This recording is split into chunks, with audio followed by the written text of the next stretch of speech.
মন খুলে জিজ্ঞেস করো, আর কি কিউরিয়াসিটি আছে, কি জানতে ইচ্ছে হচ্ছে? আর একটা কোশ্চেন করবো হ্যাঁ। কি স্যার, কেন্দ্র সরকার এসআইআর নিয়ে মানে সব স্টেটে এসআইআর করছে, আমাদের রাজ্য সরকার কি ওই নির্দেশটা মানতে বাধ্য না বাধ্য নয়? মানতে বাধ্য, বলবো মানতে বাধ্য। মানে কেন্দ্র সরকার চাইলে এরা মানে করাতেই পারে, স্টেট সরকার কি রুখে দিতে পারবে? এটা সরকারের বিষয় না, এটা একটা সংবিধানের ইন্ডিপেন্ডেন্ট বডি যার নাম হচ্ছে ইলেকশন কমিশন, তার কাজ এটা। তো হ্যাঁ, কাজেই মানে তার এটা কাজ তাকে করতে হবে, এটা সংবিধানে তাকে একটা স্পেশাল পাওয়ার দেওয়া হয়েছে। রাজ্য সরকারের কোনো ক্ষমতা নেই সেটাকে রুখে দেওয়ার। ঠিক রাজ্য আছে। সরকারের কোনো ক্ষমতা নেই এটাকে রুখে দেওয়ার, তাকে করতেই হবে, কারণ কনস্টিটিউশনের সেই বডিটাকে কিন্তু একটা একটা ইন্ডিপেন্ডেন্ট স্টেটাস দেওয়া হয়েছে। সো সেই ইন্ডিপেন্ডেন্ট স্টেটাস থাকার ফলে সে সেটা নিজের প্রয়োজন মতো নিজের স্বাধীনভাবে সে করবে, এবং কোনো রকমভাবে কোনো রাজ্য সরকার না কেন্দ্র সরকার তাকে বাধা দিতে পারবে, তার বাধা দেওয়ার ক্ষমতা নেই। এইটা হচ্ছে বিষয়, তার নেই, করবেই সে। আর বলো, বাকিদের মাথায় কিছু আসছে না? সহজ সহজ জিনিসগুলো থেকেই তো কোয়েশ্চেন্স করলে তোমরা বুঝতে তো এখন হয়তো বলতে পারবে না। তো ওগুলো থেকেই জিজ্ঞেস করো না, যেগুলো বুঝতে পারছো না। সাধারণ জিনিস তুমি হয়তো মনে হচ্ছে জানো, কিন্তু একটু মানে যে কোনো জিনিসকে মানে তুমি কতটা জানো বা তোমার আন্ডারস্ট্যান্ডিং আছে কি না এটা বোঝার একটা মানে বিষয় হচ্ছে যে তোমরা বোঝার মানে সবসময় বোঝার চেষ্টা করবে যে কেন লাগিয়ে, যে কেন হলো, কে করলো, কিভাবে করলো, কিভাবে হতে পারে, কেন হতে পারে, লাভ কী হবে, ক্ষতি হবে কি, এইভাবে যে কোনো বিষয় একটা টপিক তুলে নাও আর এই যে কথাগুলো বললাম এগুলো লাগিয়ে দাও। তাহলে দেখো তুমি নিজেকে এবার ওটা বলে জিজ্ঞেস করো, দেখো তোমার ভেতর থেকে হয়তো উত্তর বেরোবে না। তার মানে তুমি জানো না সেটা, বা জানো হয়তো সেইটা হয়তো তোমার সাধারণ একটা ছোট ইনফরমেশন 2-4 লাইনে, কিন্তু 2-4 লাইন তো এর মধ্যে নেই, এর একটা বড় ফিলোসফি আছে, এর একটা বড় হিস্ট্রি আছে। স্যার বলো। বলছি স্যার, ইন্টারন্যাশনাল রিলেশনস এর ব্যাটারে কখন কি স্টেপ নিচ্ছে এইগুলো কিন্তু আমাদের যে টিভিতে খুব একটা ভালো দেখতে পায় না, একমাত্র দেখতে পাই পেপারে, একটু একটু দেখতে পাই। ডিটেইলস জানতে পারবো বা দেখতে পারবো কি ফলো করলে? এগুলো দেখতে পাবে তোমাকে ইন্টারন্যাশনাল ইন্টারন্যাশনাল চ্যানেল ইউটিউব ইয়েগুলো দেখতে হবে, নিউজ পেপারগুলো কি দেখতে হবে। আর সেগুলো পাবো স্যার, ইন্টারন্যাশনাল নিউজ পেপার? আর এমনি ইউটিউবে প্রচুর আছে গ্লোবাল পলিটিক্সের উপর প্রচুর মানে মানে ইউটিউব চ্যানেল আছে, তারা গ্লোবাল পলিটিক্সের আপডেটগুলো দেয়। নিউজ পেপার আছে, নিউজ চ্যানেল আছে যারা ইউটিউবে তাদের গ্লোবাল পলিটিক্সের আপডেটগুলো তুলে ধরে, তো সেগুলো দেখতে আপনার পারো। কাছে কোনো একটা লিঙ্ক টিঙ্ক থাকলে দেবেন, তাহলে একবার দুবার দেখলে অন্যগুলো অটোমেটিক শো করবে। মানে আমি না কোনো তথ্য সেভাবে পাই না, মানে শুধু ওই পেপারে, ওই আনন্দবাজার পেপারে যেটুকু পাই ওইটুকুই পাই, আর টিভি চ্যানেলে তো সেভাবে দেখতেই পাই না। আপনার কাছে যদি কোনো সোর্স থাকে একটু দেবেন গ্রুপে, যেখান থেকে জানতে পারবো স্যার কি কি স্টেপ নিচ্ছে বা কিভাবে কি হচ্ছে, মানে ইন্টারন্যাশনাল ম্যাটারটা একটু জানতে পারবো। ওকে। স্যার তাহলে দিয়ে দেবেন কিন্তু মনে করি। হ্যাঁ হ্যাঁ, ঠিক আছে। ওটা বিবিসি বলে একটা ইংলিশ ইয়ে আছে, আল জাজিরা আছে, বিবিসি, আল জাজিরা, তারপরে ফক্স নিউজ আছে, তারপরে হচ্ছে ওয়াল স্ট্রিট জার্নাল আছে, তারপরে তোমার নিউ ইয়র্ক দেবেন টাইমস আছে, এগুলো আছে, এগুলো দেখতে পারো। তাছাড়াও তুমি হচ্ছে বিভিন্ন গ্রুপে দিয়ে দেবেন, নাহলে তো ভুলে যাবো ক্লাস করার পর। আপনি কিন্তু গ্রুপে দিয়ে দেবেন, আমি মনে করিয়ে দেবো দরকার হলে আপনাকে। ঠিক আছে। তাছাড়াও ঠিক আমাদের দিয়ে দেবেন। দেশের দেশের বিভিন্ন হিন্দি ইউটিউব চ্যানেল আছে যারা হচ্ছে হিন্দিতে বলে, বা বাংলাও আছে। বাংলাদেশের নিউজ চ্যানেলগুলো দেখতে পারো, ওরা আইআর নিয়ে। বাংলাদেশের হচ্ছে টিভিএস বলে একটা নিউজ চ্যানেল আছে, ঠিক আছে, নিউজ পেপার আছে। প্রথম আলো বলে একটা নিউজ চ্যানেল আছে তাদের, বা একটা পত্রিকা আছে। তা তারপরে তাদের নামগুলো আমি ভুলছি, ও বিবিসি বাংলাও আছে। এরা প্রত্যেকদিন ইন্টারন্যাশনাল ইভেন্টসগুলোকে কভার করে। বাংলাতে যদি শুনতে চাও তাহলে বিবিসি বাংলাটাও দেখতে পারো, ইন্টারন্যাশনাল ইভেন্টসগুলোকে তারা কভার করে। তারপরে জার্মানির একটা ইয়ে আছে, DOA বলে একটা বোধহয় আছে, নামটা আমি ভুলছি এক্স্যাক্ট। তো সেইটাও দেখবে জার্মানির, ওইটাও বাংলাতে সুন্দর করে ওরা ভিডিও টিডিও বানায়, মানে আপডেটগুলো দেয় রোজ যেগুলো ঘটছে ইন্টারন্যাশনাল পলিটিক্সে। সো ওগুলো যদি একটুখানি চোখ রাখো তাহলে গ্লোবাল পলিটিক্সের সাথে নিজেকে ধীরে ধীরে কিন্তু মানে লিঙ্ক করে ফেলতে পারবে। তাছাড়াও জানো গ্লোবাল পলিটিক্স মানে তোমাকে প্রতিনিয়ত একটুখানি আমাদের ইন্ডিয়ান নিউজ পেপারগুলোও পড়তে পারো, সেখানেও বিভিন্ন গ্লোবাল ইভেন্টসের একটা করে পেজ আসে। পেছন দিকে দেখবে যে গ্লোবাল ইভেন্টসের একটা করে পেজ থাকে, সেই পেজে দেখবে এগুলো লেখা থাকে। সো পিডিএফগুলোকে নিতে পারো, নিয়ে ওগুলোও দেখতে পারো, ঠিক আছে, বা অনেক সময় ওরা ভিডিও বানায়, ওগুলোও দেখতে পারো। এগুলোকে জানার মধ্যে দিয়ে নিজেকে আপডেট রাখতে পারো, ঠিক আছে। হাই উঠছে কেন আজকে এত?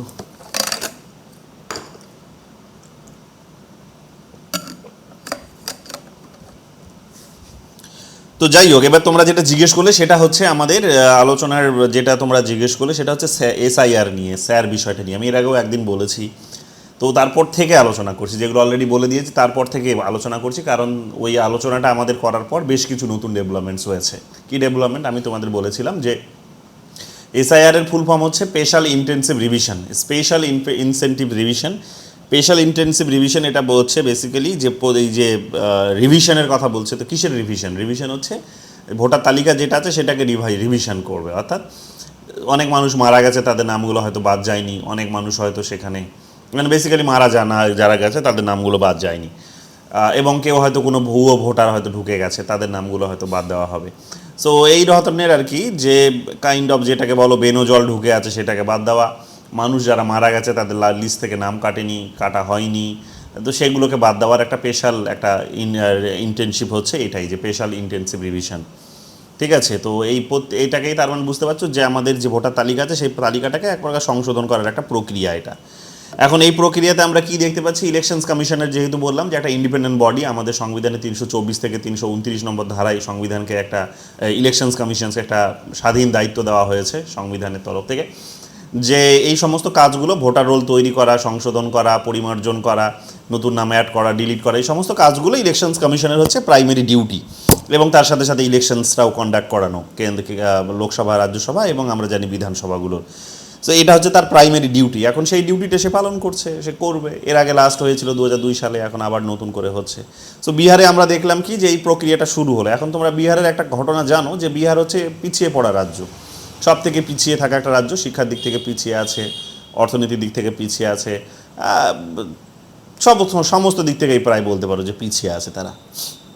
এখন আমরা জানি যে সমস্ত দিক থেকে তারা পিছিয়ে আছে। ওখানকার অনেক মানুষ তোমরা জানো যে অন্য রাজ্যে চলে যায়, অন্য রাজ্যে চলে গেলেও দেখা যাবে যে সে ওইখানে নামটা কাটায়নি, কিন্তু এই নতুন যে রাজ্যে এসেছে সেখানে এসব ভোটার আইডি কার্ড সে বানিয়ে রেখেছে। সো ডবল ভোটার আইডির সে তার ব্যবস্থা আছে এরকম করে। সো 2 জায়গাতে ভোট দেয়। আবার দেখা যাবে যে একাধিক, শুধু 2 জায়গায় নয়, 3 জায়গায় 4 জায়গাতেও ভোট দেয়। তার কারণ ইলেকশনস কমিশন বোধহয় সেই কারণে 2 জায়গায়, বা ওই ছোটোখাটো কিছু চেঞ্জ করলেই তো আর বোঝা যায় না, পার্থক্য কিছু ধরা যায় না। এখন তো আধার কার্ডের সাথে লিঙ্ক করছে বলে এখন এগুলোকে হয়তো রুখে দেওয়া যাচ্ছে, কিন্তু তখন তো এগুলো করা হয়নি। তো ফলে কি হচ্ছে, একটা মানুষের 2-4 জায়গায় নাম থাকতেই পারে। তার ফার্স্ট নেমের মধ্যে বা মিডল নেমের মধ্যে বা লাস্ট নেমের মধ্যে গন্ডগোল করে দিলে, বাবার নাম গন্ডগোল করে দিলে, সে একটা পার্থক্য এমনিতেই তৈরি হয়ে যায়। সো নাম থাকতে পারে।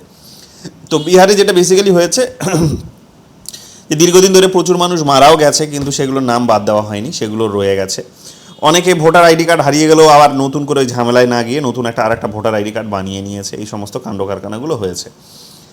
এখন ইলেকশনস কমিশনের কাজটা হচ্ছে যে এটাকে স্বচ্ছ করা, কারণ একটা মানুষের 2 জায়গায় ভোট থাকলে দেশে তো সে 2টো ভোট দিতে পারে না, কারণ আমাদের দ্বিতীয় ডবল নাগরিকত্বের ব্যবস্থা কোথাও নেই, দেশের সংবিধানে তো বলা হয়নি। ডবল ভোটিংয়েরও ব্যবস্থা বলা হয়নি, একটাই ভোটের কথা বলা হয়েছে। সে একটাই ভোট দিতে পারবে, এবং ভোটের একটা সচিত্র পরিচয়পত্র থাকবে, যেটা টিএন সেশন এসে করেছিলেন। তোমরা জানো যে টিএন সেশন যখন ইলেকশনস কমিশনার হয়েছিলেন, তখন তিনি এই আজকে যে ভোটার আইডিটা আমরা ক্যারি করি, সেই ভোটার আইডি কার্ডটা কিন্তু তিনি চালু করিয়েছিলেন, এবং এটার জন্য অনেক তাকে লড়াই করতে হয়েছিল। যেমন আজকের দিনে একটা লড়াই চলছে। তো এখন তো লড়াই চলছে, যেটা বেসিক্যালি যেটা আমরা দেখতে পাচ্ছি, যে ইলেকশনস কমিশনের উপর একটা ব্লেম আসছে। তখন ইলেকশনস কমিশনের উপর ব্লেম আসেনি, বরং ইলেকশন কমিশন নিজে আরও অনেক ইন্ডিপেন্ডেন্ট হতে চাইছিল। তার যে শিরডাঁড়া, সেই শিরডাঁড়া সে সোজা করতে চাইছিল সে, এবং এই উদ্দেশ্যে সে বলছিল যে দুর্নীতি যেগুলো হচ্ছে, ডবল ভোটিং হচ্ছে, এগুলোকে রুখে দেওয়ার জন্য বেসিক্যালি এটা খুব দরকার। সচিত্র পরিচয়পত্র মানে তোমার যে আইডেন্টি ভোটার কার্ড থাকবে, সেখানে তোমার একটা ছবি লাগানো থাকবে, এবং সেটা দেখে তোমার পরিচয় রিভিল হবে, এবং সেটার বেসিসে তুমি ভোট দিয়ে আসবে, এবং 2টো ভোট তুমি দিতে পারবে না, একের অধিক তুমি ভোট কিন্তু দিতে পারবে না। এখন এগুলো হচ্ছে কি, এগুলো হচ্ছে আমরা জানি যে মানে সেই সময় এগুলো শুরু হয়েছিল। তো এখনও আবার ইলেকশনস কমিশন বেসিক্যালি সেই স্বচ্ছতাটাকেই মেনটেন করার চেষ্টা করতে গিয়ে দেখা যাচ্ছে কি, যে এখানে আবার নতুন করে আঙুল উঠতে শুরু করেছে। কিসের আঙুল? না, আঙুলটা হচ্ছে যে একটা রাজনীতিকরণের আঙুল। যে ইলেকশনস কমিশনের রাজনীতিকরণ হয়ে গেছে। এর আগের দিনই তোমাদের আগের ক্লাসে যখন এসআইআর নিয়ে আলোচনা করেছিলাম তখন বলেছিলাম যে ইলেকশনস কমিশনের যে রিক্রুটমেন্টের প্রসেস সংবিধানের সময় থেকে একটা দীর্ঘদিন ধরে একটা গ্যাপ ওখানে কিন্তু ছিল। সংবিধান বিশেষজ্ঞরা সেটা কিন্তু বোধহয় অনুমান করতে পারেনি বা জানি না কেন রেখেছিল, বাট একটা গ্যাপ ছিল যেটার কারণে দেখা যাচ্ছে যে ইলেকশনস কমিশন সরকার পক্ষের হয়েই যে বেশিরভাগই কাজ করবে সেটা নিয়ে কোনো সন্দেহ ছিল না। কারণ তারা রিক্রুটমেন্টটা সরকারের এই মানে তারা যেহেতু রিক্রুটই হচ্ছে সরকারের মেজরিটিতে, সরকারের মেজরিটি অফ মানুষের সম্মতিতে তারা মানে ওই যে সার্চিং যে কমিটিতে সেই কমিটিতে বেসিক্যালি যতজন সদস্য থাকেন তার বেশিরভাগই হচ্ছেন সরকারের লোক। তো যেহেতু সরকারের লোকের মেজরিটিতে তারা এখন নির্বাচন ওখানে ইলেক্টেড হয়ে আসছে, ইলেক্টেড বলবো না, অ্যাপয়েন্টেড হচ্ছেন রাষ্ট্রপতির দ্বারা। তো স্বাভাবিকভাবে আমরা দেখতে পাচ্ছি যে সেখানে ইলেকশনস কমিশনের একটা বায়াসনেস আমরা সরাসরি চোখে না দেখতে পারলেও এক প্রকার বলতে পারো যে আমরা মানে এই যুক্তির দিক থেকে বলতে পারি, দর্শনের দিক থেকে বলতে পারি যে একটা থাকতেই পারে। হ্যাঁ, এবং এটা আমরা দেখেছি যে এটা নিয়ে এই কারণে কোয়েশ্চেন্স উঠেছে। এবং আমরা দেখলাম রিসেন্ট যখন কোয়েশ্চেন্স এসেছিল সুপ্রিম কোর্টের একটা জাজমেন্ট এসেছে, সেই জাজমেন্টে সুপ্রিম কোর্টের বিচারপতিকে সেখানে ইনক্লুড করা হয়েছে এবং চেষ্টা করা হয়েছিল যে যাতে যারা যে প্যানেলটা বেসিক্যালি এই ইলেকশনস কমিশনারদের নিয়োগের কাজটা করবে তারা যাতে নিউট্রাল হয়। তো আমরা দেখলাম পার্লামেন্টে একটা বিল আবার পাস করা হলো, করে একটা আইন পাস করা হলো। আলটিমেটলি আইনটাকে পাস করে দেখা গেলো যে সুপ্রিম কোর্টের বিচারপতিকে বের করে দেওয়া হলো এবং বের করে দিয়ে আলটিমেটলি দেখা গেল যে বডিটা যে সার্চিং বডিটা যেটা ইলেকশনস কমিশনার কে হবে সেটা নিয়ে সার্চ করবে এবং রাষ্ট্রপতি সেই নাম সার্চ করা নামের উপর সিলমোহর দিয়ে তাকে নিয়োগ করবে। তো সেখানে দেখলাম আলটিমেটলি আবার পুনরায় কী হলো যে আইনি পদ্ধতিতেই সরকারেরই লোকের মেজরিটিটা কিন্তু প্রতিষ্ঠিত হলো। এতদিন সরকারের লোকেরাই মানে সরকারের মেজরিটিতেই সেখানে সিদ্ধান্তটা নেওয়া হচ্ছিল যে কে ইলেকশনস কমিশনার হবেন। তো সরকার নিজের পছন্দের মতো লোকটাকে ওই কারণে নিতে পারতো, কারণ সেই সার্চিং কমিটিতে তাদের সদস্যের সংখ্যাটা বেশি ছিল, মেজরিটি তাদের দিকে ছিল। তো তখন তো আইন ছিল না, আইন না থাকার ফলে সংবিধানে কোনো প্রভিশন না থাকার ফলে তারা ওইটা একটা ট্র্যাডিশন হিসেবে সেটাকে ফলো করছিল। এখন যেহেতু বিরোধীদের চোখে পড়েছে এটা যে এইটা একটা বড় গ্যাপ, ইলেকশনস কমিশনের এটাকে যদি নিউট্রাল না করা যায় তাহলে ইলেকশনস কমিশন নিউট্রাল না হলে ইলেকশন নিউট্রাল হবে না, ইলেকশন নিউট্রাল না হলে বিরোধীরা কখনো ক্ষমতায় জিতেও আসতে পারবে না এবং সরকারে যারা আছে তাদের কখনো ভুলভ্রান্তি এত হলেও তাদের পদোন্নতি ঘটবে না, কারণ ইলেকশনস কমিশনকে দিয়ে তারা ইলেকশন প্রসেসকে ম্যানিপুলেট করতে পারে। তো এখন এই কারণে তারা হই হুল্লোড় করলো, আলটিমেটলি বিচার ব্যবস্থায় সেটা একটা জাজমেন্টও আসলো, নিউট্রাল করার চেষ্টা হলো, কিন্তু বিচার ব্যবস্থা জাজমেন্টকে তো উল্টে দিতে পারে আমাদের পার্লামেন্ট, তার আইন তার সেই ক্ষমতা আছে, আইন তৈরি করে সেটাকে বিচার ব্যবস্থার যে জাজমেন্ট সেটাকে উল্টে দিতে পারে। আলটিমেটলি সেটাই করলো, সরকার একটা আইন পাস করলো, করে আলটিমেটলি বিচার যেই নিয়োগের কথা সুপ্রিম কোর্ট বলেছিল, যেখানে সুপ্রিম কোর্টের প্রধান বিচারপতি নিজেই সেটাতে অংশীদারিত্ব পেয়েছিলেন, সেটা তাকে সেই বডি থেকে তাকে বের করে দিল, সার্চিং বডি থেকে, এবং আলটিমেটলি আবার পুনরায় ইলেকশনস কমিশনার কিন্তু ইলেকশনস কমিশনের এই বডিটা দেখা গেল যে সরকারের পছন্দের মতো লোকগুলোর দ্বারা কন্ট্রোল, সরকারের পছন্দের মতো লোকগুলো বসার একটা সুযোগ পাবে। কেন? কারণ এই বডিটাতে এখন সরকারের আইন তৈরি হওয়ার পরে এই বডিটাতে সরকারের লোকেদেরই প্রতিনিধিত্ব বেশি। সো এইটা তো একটা কোয়েশ্চেন্স মার্ক তো থাকছেই এখানে, যে আইনই হলো কিন্তু তারপরেও নিউট্রাল হলো না, একটা কোয়েশ্চেন্স মার্ক তো এখানে থাকছেই। তো যাই হোক, এখন আলটিমেটলি আমরা দেখেছি যে এখন প্রশ্ন উঠতে শুরু করেছে এইটা নিয়ে, যে যেমন দিল্লিতে লাস্ট হয়েছিল, এর আগে বম্বেতেও হয়েছিল, যে অন্য রাজ্যের প্রচুর মানুষ বা নতুন কিছু মানুষ তারা এসে কি করছেন, তারা ওই রাজ্যে ইলেকশনের আগে আগে সেখানে হচ্ছে তাদের ভোটার তালিকায় নাম তুলছেন এবং ইলেকশনসটা হয়ে গেলে আইদার সেখানে তারা তারপরেও রয়ে যাচ্ছেন, নইলে অন্য রাজ্যে গিয়েও তারা আবার ভোটটা দিচ্ছেন। এইরকম করে তারা এক প্রকার বলতে পারো যে ফ্লোটিং ভোটের কনসেপ্টে তারা কিন্তু জীবনযাপন করছে। মানে যখন যেখানে ভোট তখন সেখানে গিয়ে তারা ওই ভোটার তালিকায় নাম ঢুকিয়ে নিচ্ছে এবং ওই রকম করে তারা সেখানে কিন্তু ভোট দিচ্ছে। এবং অনেক সময় দেখা যাচ্ছে যে ভোটটা তারা কাটায়নি, 4-5 জায়গাতে বা 3 জায়গাতে 2 জায়গাতে তারা নামটা এইরকমভাবে রেখেও দিচ্ছে। সো এটা আলটিমেটলি কোয়েশ্চেন্স উঠছে যে ভোট মানুষের তো একটাই, তো এরা কী করে 2 জায়গায় 3 জায়গায় 4 জায়গায় 5 জায়গায় এরা নাম রাখতে পারে। এটা একটা অবজেকশন উঠেছে। এখন এই অবজেকশনটা খুব বিশেষভাবে উঠেছিল দিল্লির ইলেকশনে, তার আগেও বম্বেতে উঠেছিল, কিন্তু দিল্লির ইলেকশন যেটা হয়ে গেল রিসেন্টলি 2025 সালে যেটা হয়ে গেল, আমরা শুরুর দিকে দেখলাম কয়েক মাস আগে, তো সেইখানে এই প্রশ্নটা খুব গভীরভাবে উঠেছিল যে কি হতে চলেছে ইলেকশনস কমিশন। মানে আমাদের পার্টি এই অভিযোগটা করতে শুরু করেছিল যে প্রচুর এইরকম কনস্টিটিউয়েন্সি আছে যেখানে বেসিক্যালি অন্য রাজ্যের মানুষগুলোকে হচ্ছে মানে বিজেপি এখানে এসে ঢুকিয়ে দিয়েছে, তাদের ভোটার লিস্টে নাম তুলিয়ে দিয়েছে এবং এদের ভোটেই হচ্ছে বিজেপি কিন্তু জিতে গেছে। কারণ তোমরা দেখবে যে ওই বিধানসভার যে ভোটের যে আসনগুলো, বিধানসভার যে আসনগুলো সেখানে কম্পিটিশন দেখবে 4000, 3000, 2000, 1500 ভোটের মধ্যে হয়। 2000 ভোট বেশি পেয়েছে বলে কোনো একজন ক্যান্ডিডেট জিতে গেছেন বাকিদের থেকে। সো স্বাভাবিকভাবে সেখানে যদি 5-6 হাজার করে, 10,000, 12,000 করে যদি ভোটার রাতারাতি ঢুকিয়ে দেওয়া হয় একটা কনস্টিটিউয়েন্সিতে, তাহলে কী হবে? অল্প মার্জিনে যে জিতছিল এখন ভালো রকমভাবে তার মানে মানে মোটামুটিভাবে তার মানে কি সিদ্ধান্তটাকে ম্যানিপুলেট করতে পারবে, নিজের লোক মানে নিজেকে ভোট দেবে, আমাকে ভোট দেবে, আমার লোক যদি ওখানে গিয়ে আমি আমার ওই কনস্টিটিউয়েন্সিতে ঢুকিয়ে দিই, আমার কনস্টিটিউয়েন্সিতে ঢুকিয়ে দিই এবং আমি যদি দাঁড়াই তাহলে ওরা কাকে ভোট দেবে, আমাকে দেবে, কারণ আমি তো ঢুকিয়েছি তাদের জন্য। সেই অভিযোগগুলো আসছে যে নতুন যাদেরকে ভোটের আগে আগে যাদেরকে ওই ভোটার তালিকায় নাম তোলা হচ্ছে এদের বেশিরভাগই অন্য রাজ্য থেকে আসছে এবং বা অন্য কনস্টিটিউয়েন্সি থেকে আসছে এবং এরা আলটিমেটলি কী করছে যে বিজেপির হয়ে ভোট দিচ্ছে এবং আলটিমেটলি এরকম করে বিজেপি জিতে যাচ্ছে। কারণ এদের বিজেপি অপোজিশনদের অভিযোগটা হচ্ছে যে বিরোধীরা বেসিক্যালি মানে বিজেপির কাছে এতটা ভোট ব্যাংক নেই, কারণ বিজেপির যে কাজকর্ম এমনিতে খুব মানুষ পছন্দ করছে না, ইউথদের চাকরি নেই, বা এদিকে মানে কী বলবো যে দেশে অনেক প্রবলেম, তোমরা তো আর নতুন করে কি বলবো, তো স্বাভাবিকভাবেই কিন্তু তারা ঘুরপথে গিয়ে এরকমভাবে নির্বাচন জিতছে, জয়লাভ করছে, এটা তারা বলার চেষ্টা করছে। অভিযোগ এগুলো এসেছে। আর কি অভিযোগ এসেছে, বিহারের বেসিক্যালি বিহারের আগে বম্বের ইলেকট্রাল রোল নিয়ে যেটা রাহুল গান্ধী অভিযোগ করেছেন সেটা হচ্ছে যে একটা মানুষের একাধিক সেখানে হচ্ছে কিন্তু কনস্টিটিউয়েন্সিতে তার হচ্ছে ভোট আছে, শুধু কনস্টিটিউয়েন্সি নয়, একটা রাজ্যের মধ্যে নয়, অন্য রাজ্যেও আছে, এই অভিযোগটা তুলেছেন।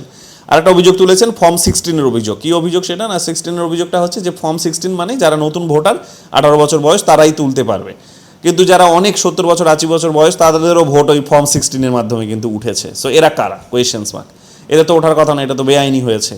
আবার একটা অভিযোগ উঠেছে সেটা হচ্ছে যে বাড়ির ঠিকানা দেখা যাচ্ছে যে মানে একাধিক মানুষের 70 জন 80 জন মানুষের বাড়ির ঠিকানা একটাই, এখন একটা বাড়িতে তো 70 জন 80 জন মানুষ থাকতে পারে না।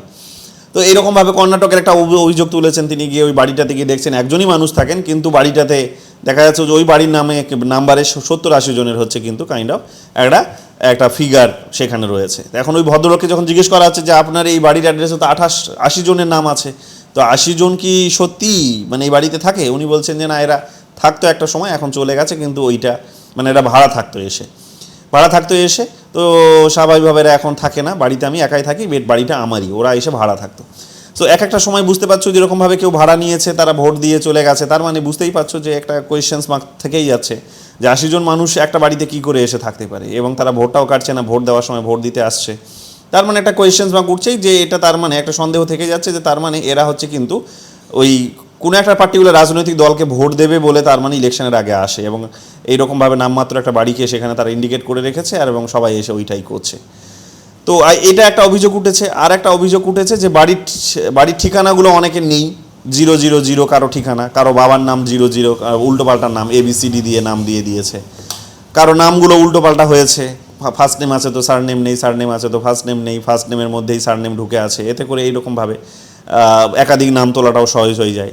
আবার দেখা যাবে যে যেটা নিয়ে একটা সময় TN সেশন লড়াই করেছিলেন, সচিত্র পরিচয়পত্র, সেটা দেখা যাচ্ছে অনেক কম্প্রোমাইজ হয়েছে এরকমভাবে যে চিত্রটাই নেই, মানে ফটোটাই ভোটার ফটকের মধ্যে কারো নেই, কারো আবার দেখা যাবে যে সেখানে হয়তো ছোট একটা ছবি, এতই ছোট যে সেটা দেখে বোঝার কোনো উপায় নেই যে আদৌ এই ছবিটা যার সেই মানুষটাই আমার ভোট দিতে এসেছে কিনা, সেটাও বোঝার কোনো ক্ষমতা নেই, সম্ভব নয়। এগুলো আলটিমেটলি বিরোধীদের, এই বিশেষ করে রাহুল গান্ধী এবং অন্যান্য বিরোধীদের মনে একটা কোয়েশ্চেন দাঁড় করিয়ে দিয়েছে আলটিমেটলি, যে এরা সামহাউ এইরকমভাবে এটাকে ম্যানুপুলেট করছে। এবং এর থেকেও বড় ভাইটাল কোয়েশ্চেন সেটা হচ্ছে যে এতদিন পর্যন্ত আমরা জানতাম যে কোনো রাজ্যের ভোটার তালিকাগুলো মোটামুটিভাবে পাওয়া যেত, কিন্তু এই কয়েক বছর যাবৎ দেখা যাচ্ছে যে সেইগুলো ইলেকশনস কমিশন উইথড্র করে নিয়েছে, এবং এক প্রকার তারা মানে আমরা জানি যে ইলেকশনের আগেও ভোটার তালিকা তারা দিয়ে থাকে, কিন্তু তারা অল টাইমের জন্য ভোটার তালিকাটা ওখানে কিন্তু রাখেনি। কোথায় রাখেনি না, ওই ওয়েবসাইটে রাখেনি। এবং বিরোধীরা যখন বিশেষ করে ভোটার তালিকাটা চাইছে, বিশেষ করে কম্পিউটার জেনারেটেড যে ভোটার তালিকা, যেটা মেশিন লার্ন করতে পারে, যেটা দিয়ে, যেমন ধরো এখানে একটা পিডিএফে আমি যদি কিছু সার্চ করি, হ্যাঁ, কারো নাম তো থাকলে ওটা বেরিয়ে আসবে, এক সেকেন্ডের মধ্যে বেরিয়ে আসবে, তাই না? তো এতে করে ইজি হয়ে যায়, সার্চ করাটা অনেক ইজি হয়ে যায় যে সেম নামে কতজন আছে, সেম ডেট অফ বার্থে কতজন আছে, সেম বাড়ির নাম্বারে কতজন আছে, যদি 500 জন থাকে 500 জনের নাম বেরিয়ে আসবে, এটা এক ক্লিকেই হয়ে যাবে, মাউসের একটা ক্লিক, এই যে মাউসের একটা ক্লিকেই কিন্তু এটা হয়ে যাবে।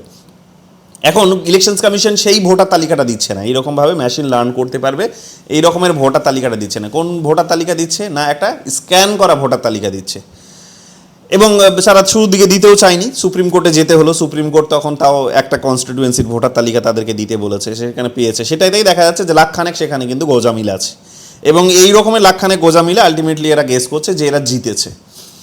বিজেপি জিতেছে এইরকমভাবে, এবং গোটা দেশে যদি এইরকম বেরিয়ে আসে রিপোর্টগুলো, যদি তার মানে ডেটাগুলো যদি দেওয়া হয় এবং এরা যদি মেলানোর একটা সুযোগ পায় বিরোধীরা, এবং দেশের মানুষও যদি এটা মেলানোর সুযোগ পায়, তাহলে প্রমাণ হয়ে যাবে যে ইলেকশনস কমিশনস কতটা স্বচ্ছতার সাথে কাজ করছে।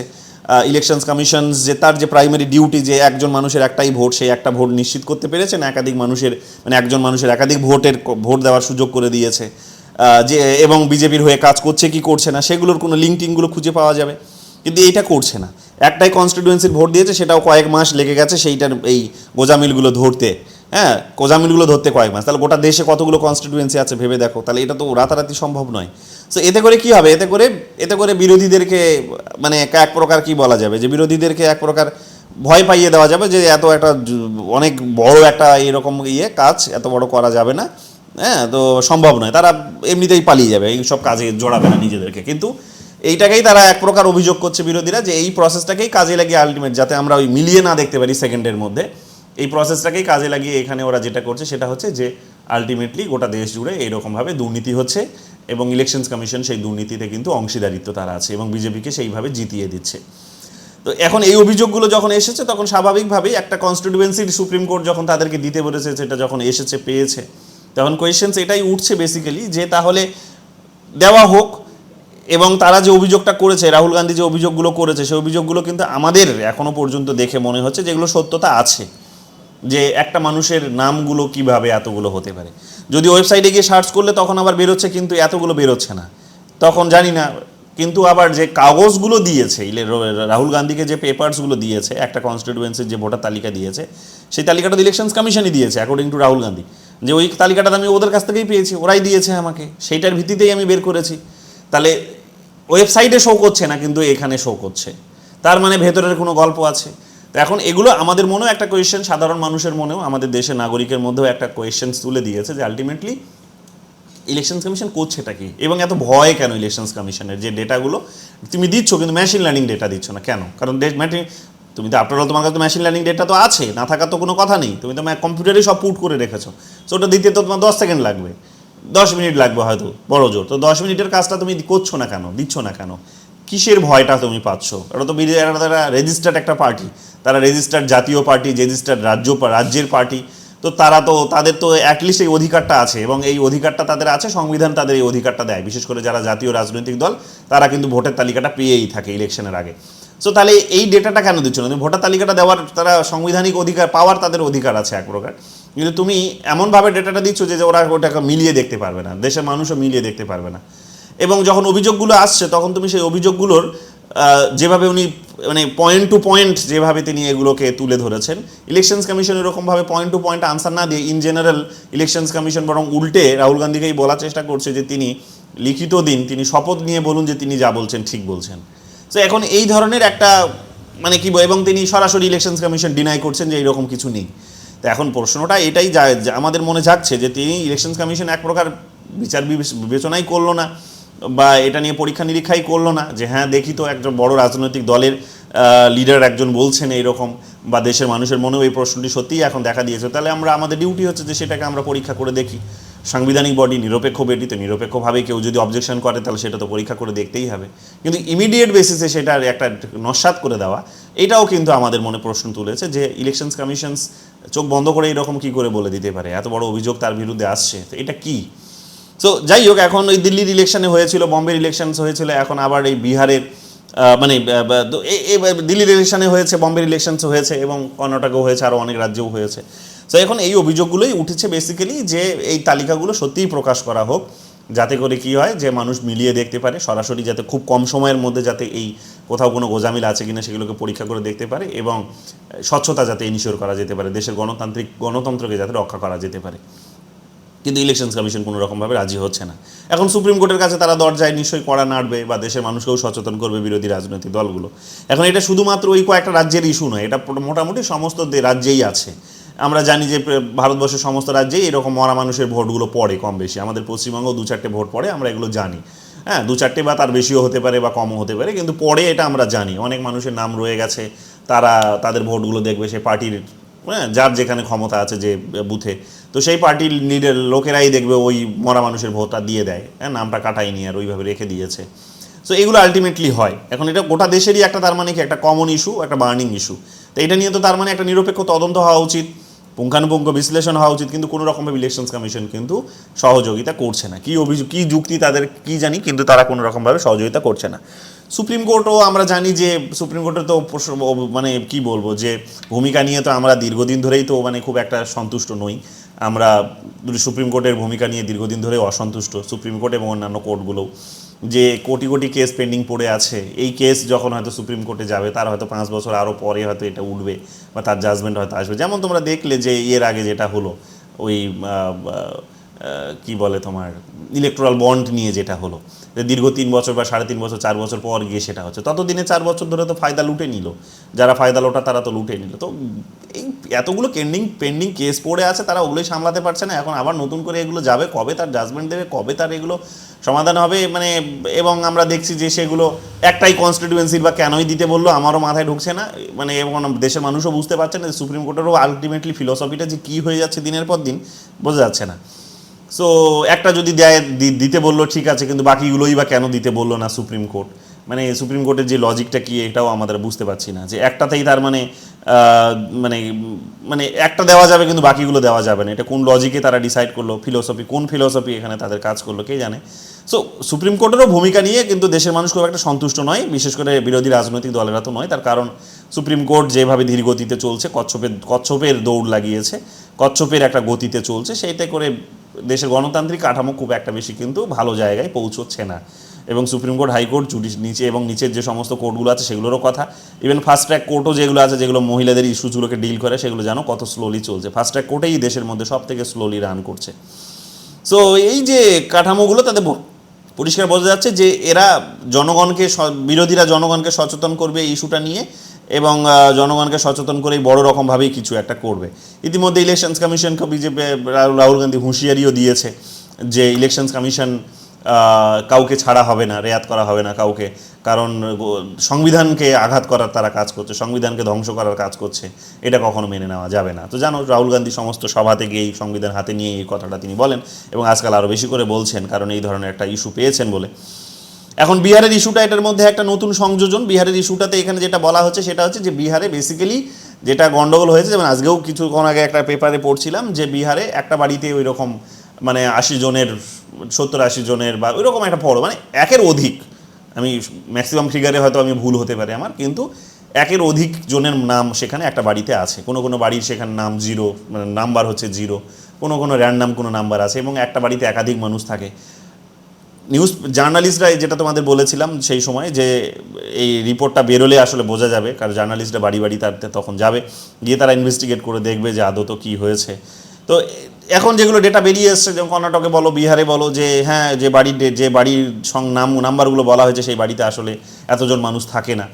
এবং দেখা যাচ্ছে যে এই ভোটার লিস্টেও, বিহারের এই ভোটার লিস্টেও দেখা যাচ্ছে মৃত মানুষদের বাদ দেওয়ার চেষ্টা করা হয়েছিল, কিন্তু মৃত মানুষদের নামগুলো ঢুকিয়ে দেওয়া হয়েছে, আবার পুনরায় মৃত মানুষের নাম আছে।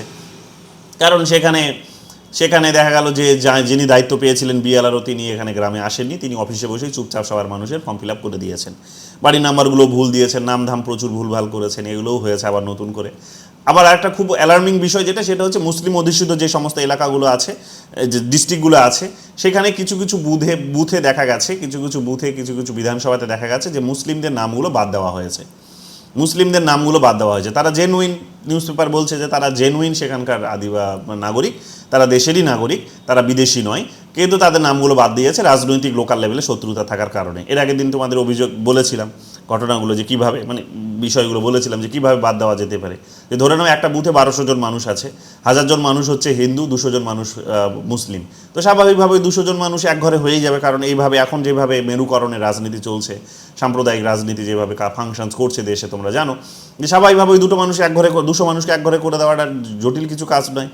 আবার এটাও বলেছিলাম তোমাদের যে ধরে নাও কোনো দলিত, কারণ দলিতদেরও নাম বাদ গেছে, যারা জেনুইন তারা দলিত, তারা আদিবাসীদের মধ্যে অনেকে আছে, কিন্তু তাদের নাম বাদ গেছে। কেন বাদ গেছে? তার কারণ হচ্ছে যে ওই পাড়াটাতে হয়তো কন্ট্রোল করে, হয়তো যিনি মেম্বার হন, প্রধান হন, তারা হয়তো দেখা গেল যে তারাই মাতব্বর, তারাই হয়তো বিএলআরওর মধ্যে হয়তো তারা ব্রাহ্মণ আধিপত্য আছে। কারণ আম্বেদকর তো এই কারণেই গ্রাম স্বরাজের পঞ্চায়েত রাজের বিষয়টিকে তো মাথায় রাখেনি। কারণ নিচের দিকে গোড়ামিটা অনেক বেশি, ধর্মীয় গোড়ামি অনেক বেশি, নিচের দিকে দেখবে এই ধরনের ধর্মীয় বিভেদগুলো অনেক বেশি। সো ফলে স্বাভাবিকভাবে জাতিগত একটা সমস্যা আলটিমেটলি দেখা যাবে যে পাড়ার যারা মাতব্বর তারা হয়তো ব্রাহ্মণ উঁচু ক্লাস কাস্টের, এবং যারা সংখ্যায় হয়তো একটু বেশি কিংবা কম তারা হয়তো দেখা গেল যে নিচু কাস্টের, তাদের এত প্রভাব নেই। সো তাদের নাম বাদ দিলেও তাদের কিন্তু কিছু করার নেই, কারো কাছে গিয়ে মুখ খুলতে পারছে না। সো এই ধরনেরও ঘটনা ঘটেছে বিভিন্ন গ্রামে, বিশেষ করে বিহারের ঘটেছে যে দলিতদের নামও কিন্তু বাদ দেওয়া হয়েছে, দলিতদেরও প্রচুর নাম বাদ গেছে। সো এতে করে এই যে সংখ্যাটা বলেছে যেটা 60 লাখ বা 66 লাখ যেটা বলেছে, এক্স্যাক্ট ফিগারটা মনে পড়ছে না আমার, কিন্তু লাখের উপরে 50 লাখের উপরে একটা ফিগার বলেছে। সো এত বড় একটা নাম্বার যে বলেছে যে বাদ গেছে তার মধ্যে দেখা গেছে যে হ্যাঁ অনেক ডুপ্লিকেট ভোটার আছে, যেমন তেজস্বী যাদবেরই নাকি 2টো ভোট বেরিয়েছিল। তেজস্বী যাদব আবার আজকে আবার একটা অভিযোগ করেছে যে এখন যিনি উপমুখ্যমন্ত্রী বিহারে তারই নাকি 2টো ভোটার কার্ড। সো অনেক নাম এইরকম আছে যাদের ভোটার মানে ডুপ্লিকেট ভোট ছিল, অনেক ডবল ভোট ছিল, তো এগুলো তো বাদ গেছে। মৃত মানুষের নামগুলোও অনেকগুলো বাদ গেছে, এটাও ঠিক। কিন্তু দেখা গেছে যে তার সাথে সাথে দেখবে জেনুইন যারা ভোটার, যারা দেশের নাগরিক, তাদেরও নামগুলো এই ধরনের, তারা মুসলিম হয়তো, তারা হয়তো আর লোয়ার কাস্ট, তাদের নামগুলো বাদ গেছে। সো এই কারণে এখন ইলেকশনস কমিশনের যে ভূমিকা, সেই ভূমিকাটা নিয়ে একটা কোয়েশ্চেন্স উঠে গেছে যে ইলেকশনস কমিশন যদি একটা নিউট্রাল রোল নিয়ে চলতো, সমস্ত পার্টিগুলোকে ইনভলভ করে নিউট্রালি যদি এটা করতো, তাহলে বোধহয় এটা হতো না, এবং অনেক বেশি বোধহয় স্বচ্ছতা সবাই রক্ষা করার কাজটা অ্যাটলিস্ট করতো। বিশেষ করে সরকার পক্ষের সমর্থনটা যদি সে আদায় করতে পারতো, সরকারকে যদি কারণ সে একটা ইন্ডিপেন্ডেন্ট বডি, তাকে তো কেউ এখানে পানিশ করার জায়গাতে নেই। তো কাজে সে যদি একটুখানি তার নিজের সিট ডাঁড়াটা সোজা রাখতে পারতো, এবং সরকারে যারা আছে তাদেরকে যদি একটু শাঁসানি চোখ দেখিয়ে যদি কাজটা করিয়ে নিতে পারতো, তাহলে আলটিমেটলি বোধ হয় যে এগুলো রক্ষা করা যেত। কারণ বেশিরভাগই এগুলো বিরোধীদের থেকে সরকারে, মানে ওই পার্টিকুলার রাজ্যে যারা সরকারে আছে তাদের উস্কানিতেই কিন্তু এগুলো হয়েছে, নামগুলো বাদ দেওয়া হয়েছে, জেনুইন যারা ভোটার তাদের নাম বাদ দেওয়া হয়েছে, এগুলো ঘটেছে। এখন এগুলোই একটা প্রশ্ন উঠেছে, এখন এর থেকেও একটা বড় প্রশ্ন উঠেছে, সেটা হচ্ছে যে যাদের নাম বাদ দেওয়া হয়েছে 66 লাখ বা 60 লাখ যেটা বলছে ইলেকশনস কমিশন বিহারের জন্য, এই বাদ দেওয়া নামের তালিকাটা কেন প্রকাশ করছে না? কারণ এটাও আর একটা ফার্দার একটা ডিফিকাল্টিস তৈরি করেছে যে এরা র্যান্ডামলি নামগুলো মানে পাবলিশ করেছে। র্যান্ডামলি নামগুলো পাবলিশ করেছে যখন, তখন মুশকিলটা হচ্ছে যে ওখানেও ট্রেস করাটা সম্ভব নয়। কিন্তু যখন বুথ ওয়াইজ এটা করা হবে যে কোন বুথে কতজনের নাম বাদ গেছে, আগের সাথে পরের যখন তালিকাটা মিলিয়ে যখন এটা করা হবে, তখনই আসলে বোঝা যাবে। হ্যাঁ, তো প্রত্যেকবারই আমাদের যখন এই বছরে, এটা তো গেল 20 বছর পর এটা হচ্ছে, 22 বছর পর হচ্ছে, কিন্তু ইন জেনারেল আমরা জানি যে প্রত্যেক বছরই আমাদের কি হয়, প্রত্যেক বছরে 2বার বা 3বার যখন আমাদের ওই নাম তোলার কাজটা শুরু হয়, তখন নাম ডিলিট করারও কাজটা কিন্তু শুরু হয়।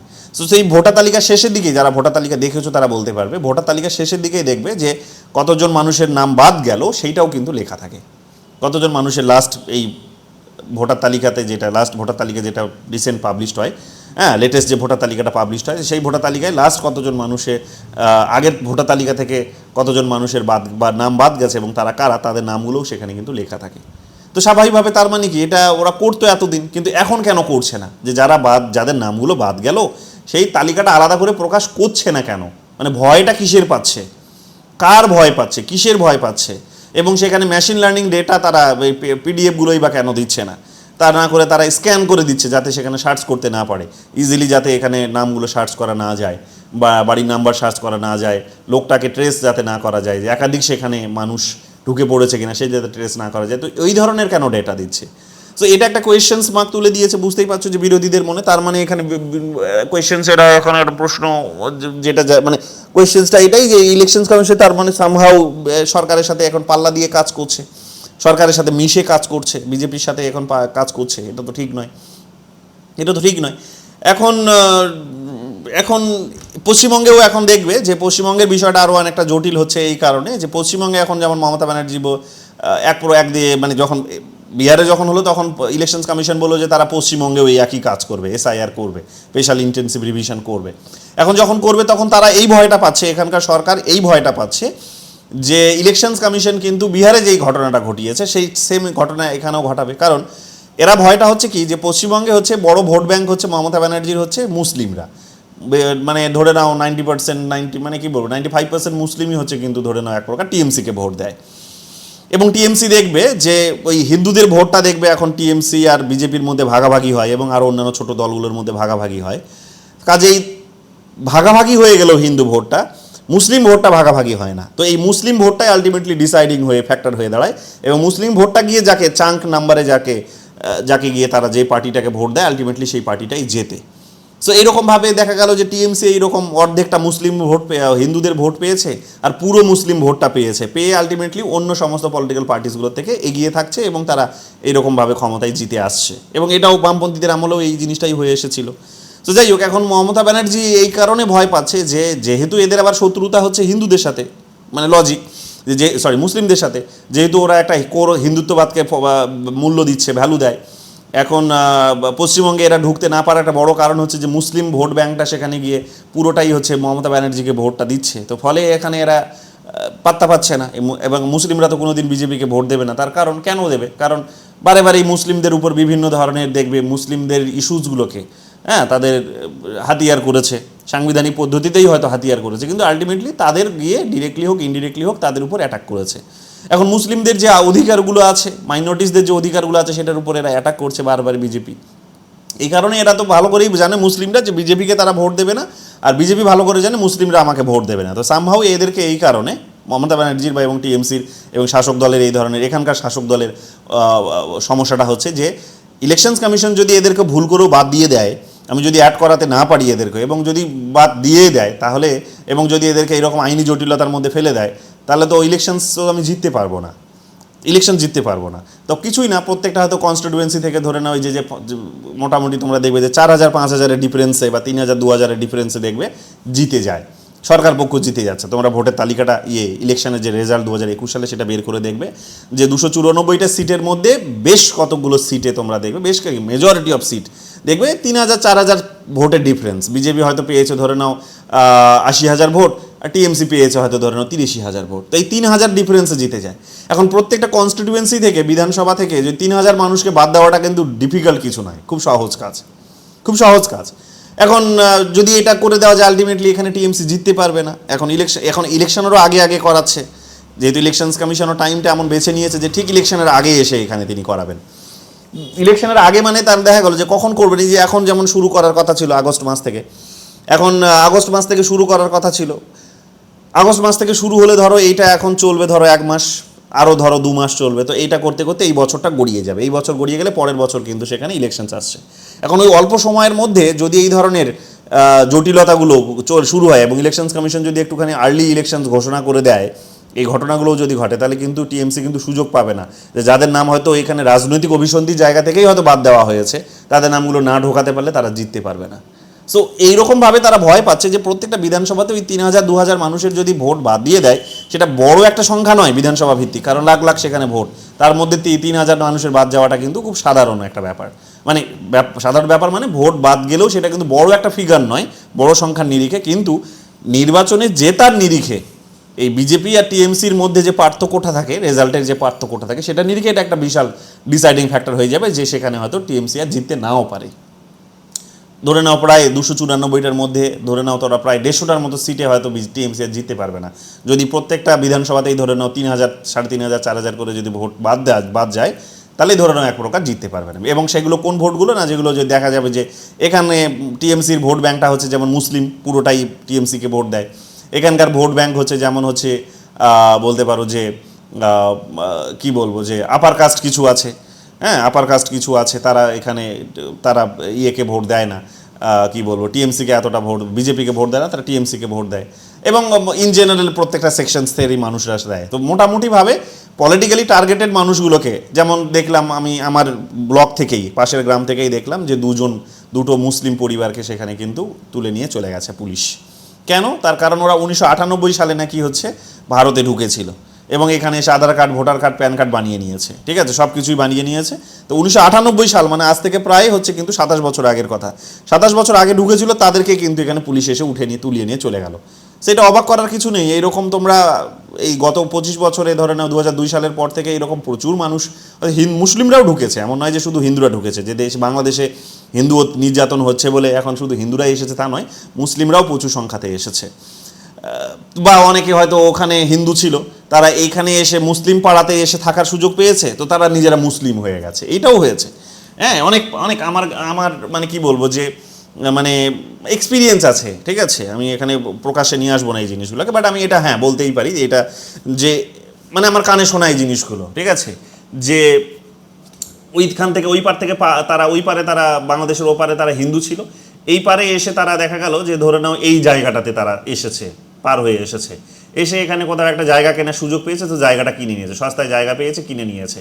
যখন জায়গা কেনার সুযোগ পেয়েছে তার মানে এটাও বুঝে গেছে যে এখানে তার মানে ডিস্টার্ব করবে না মানুষ, কারণ এখানকার মানুষ কে কোথায়, কে জায়গা কিনলো, কে থাকলো, কে চলে গেল, কে থাকছে, কে বসবাস করছে, কে অন্য রাজ্যে চলে যাচ্ছে, কে অন্য দেশে চলে যাচ্ছে, সেই দেশের নাগরিক না বিদেশের নাগরিক, সেটা খোঁজ নেওয়ার মানুষের কিন্তু এত সময় নেই। তার মানে কি এটা সেফ জায়গা তাদের জন্য। কিন্তু দেখছে যে এই পাড়াটাতে সবাই হয়তো মুসলিম, তো এখানে এসে মুসলিম হয়ে গেছে, ওখানে হিন্দু, কিন্তু এখানে এসে নিজের জীবন বাঁচানোর জন্য এখানে এসে মুসলিম হয়ে গেছে, কারণ এই পাড়াটাতে তো সবাই মুসলিম, সো এদের মতো করে থাকতে হবে। সো অনেক মানুষ ওখানে হিন্দু ছিল কিন্তু এখানে এসে মুসলিম হয়ে গেছে, এটাও হয়েছে। সো আলটিমেটলি যেটা হয়েছে সেটা হচ্ছে, আবার অনেকে ধর্ম চেঞ্জও করেনি, তারা হিন্দুই রয়ে গেছে। এখন হিন্দুদের তো সিএএ এর মাধ্যমে তো নাগরিকত্ব দেওয়াই হয়েছে, তোমরা জানো। এখন বিষয়টা হচ্ছে যে অনেকে আবার নাগরিকত্ব নেয়ও নি, এখনও আবেদনও করেনি, তারা সংখ্যাতে হয়তো মানে সংখ্যাটা অনেক বড় একটা সংখ্যা আমরা জানি, মানে আমাদের গ্রামেই প্রচুর হিন্দু আছে, চারিদিকে হিন্দু আছে যেগুলো বাংলাদেশ থেকে এসেছে, রিফিউজি বলি আমরা ওদেরকে, নামই হচ্ছে ওদেরকে, মানে ইন জেনারেল ওদেরকে আমরা রিফিউজি বলেই, ছোটোবেলা থেকে আমি তো ওদের রিফিউজি বলেই কল করে আসছি। এবং একদিন রিফিউজি বলেছিলাম ওদের মুখের সামনে বলে আমার বাবার কাছে একবার আমি বকাও খেয়েছি, তো কাজে আমি জানি ওদের পরিচয়টা। সো একটা বড় চাঙ্ক নাম্বারে আমাদের দোকানের সামনে দেখবে এরকম কতগুলো বাড়ি করে তারা আছে।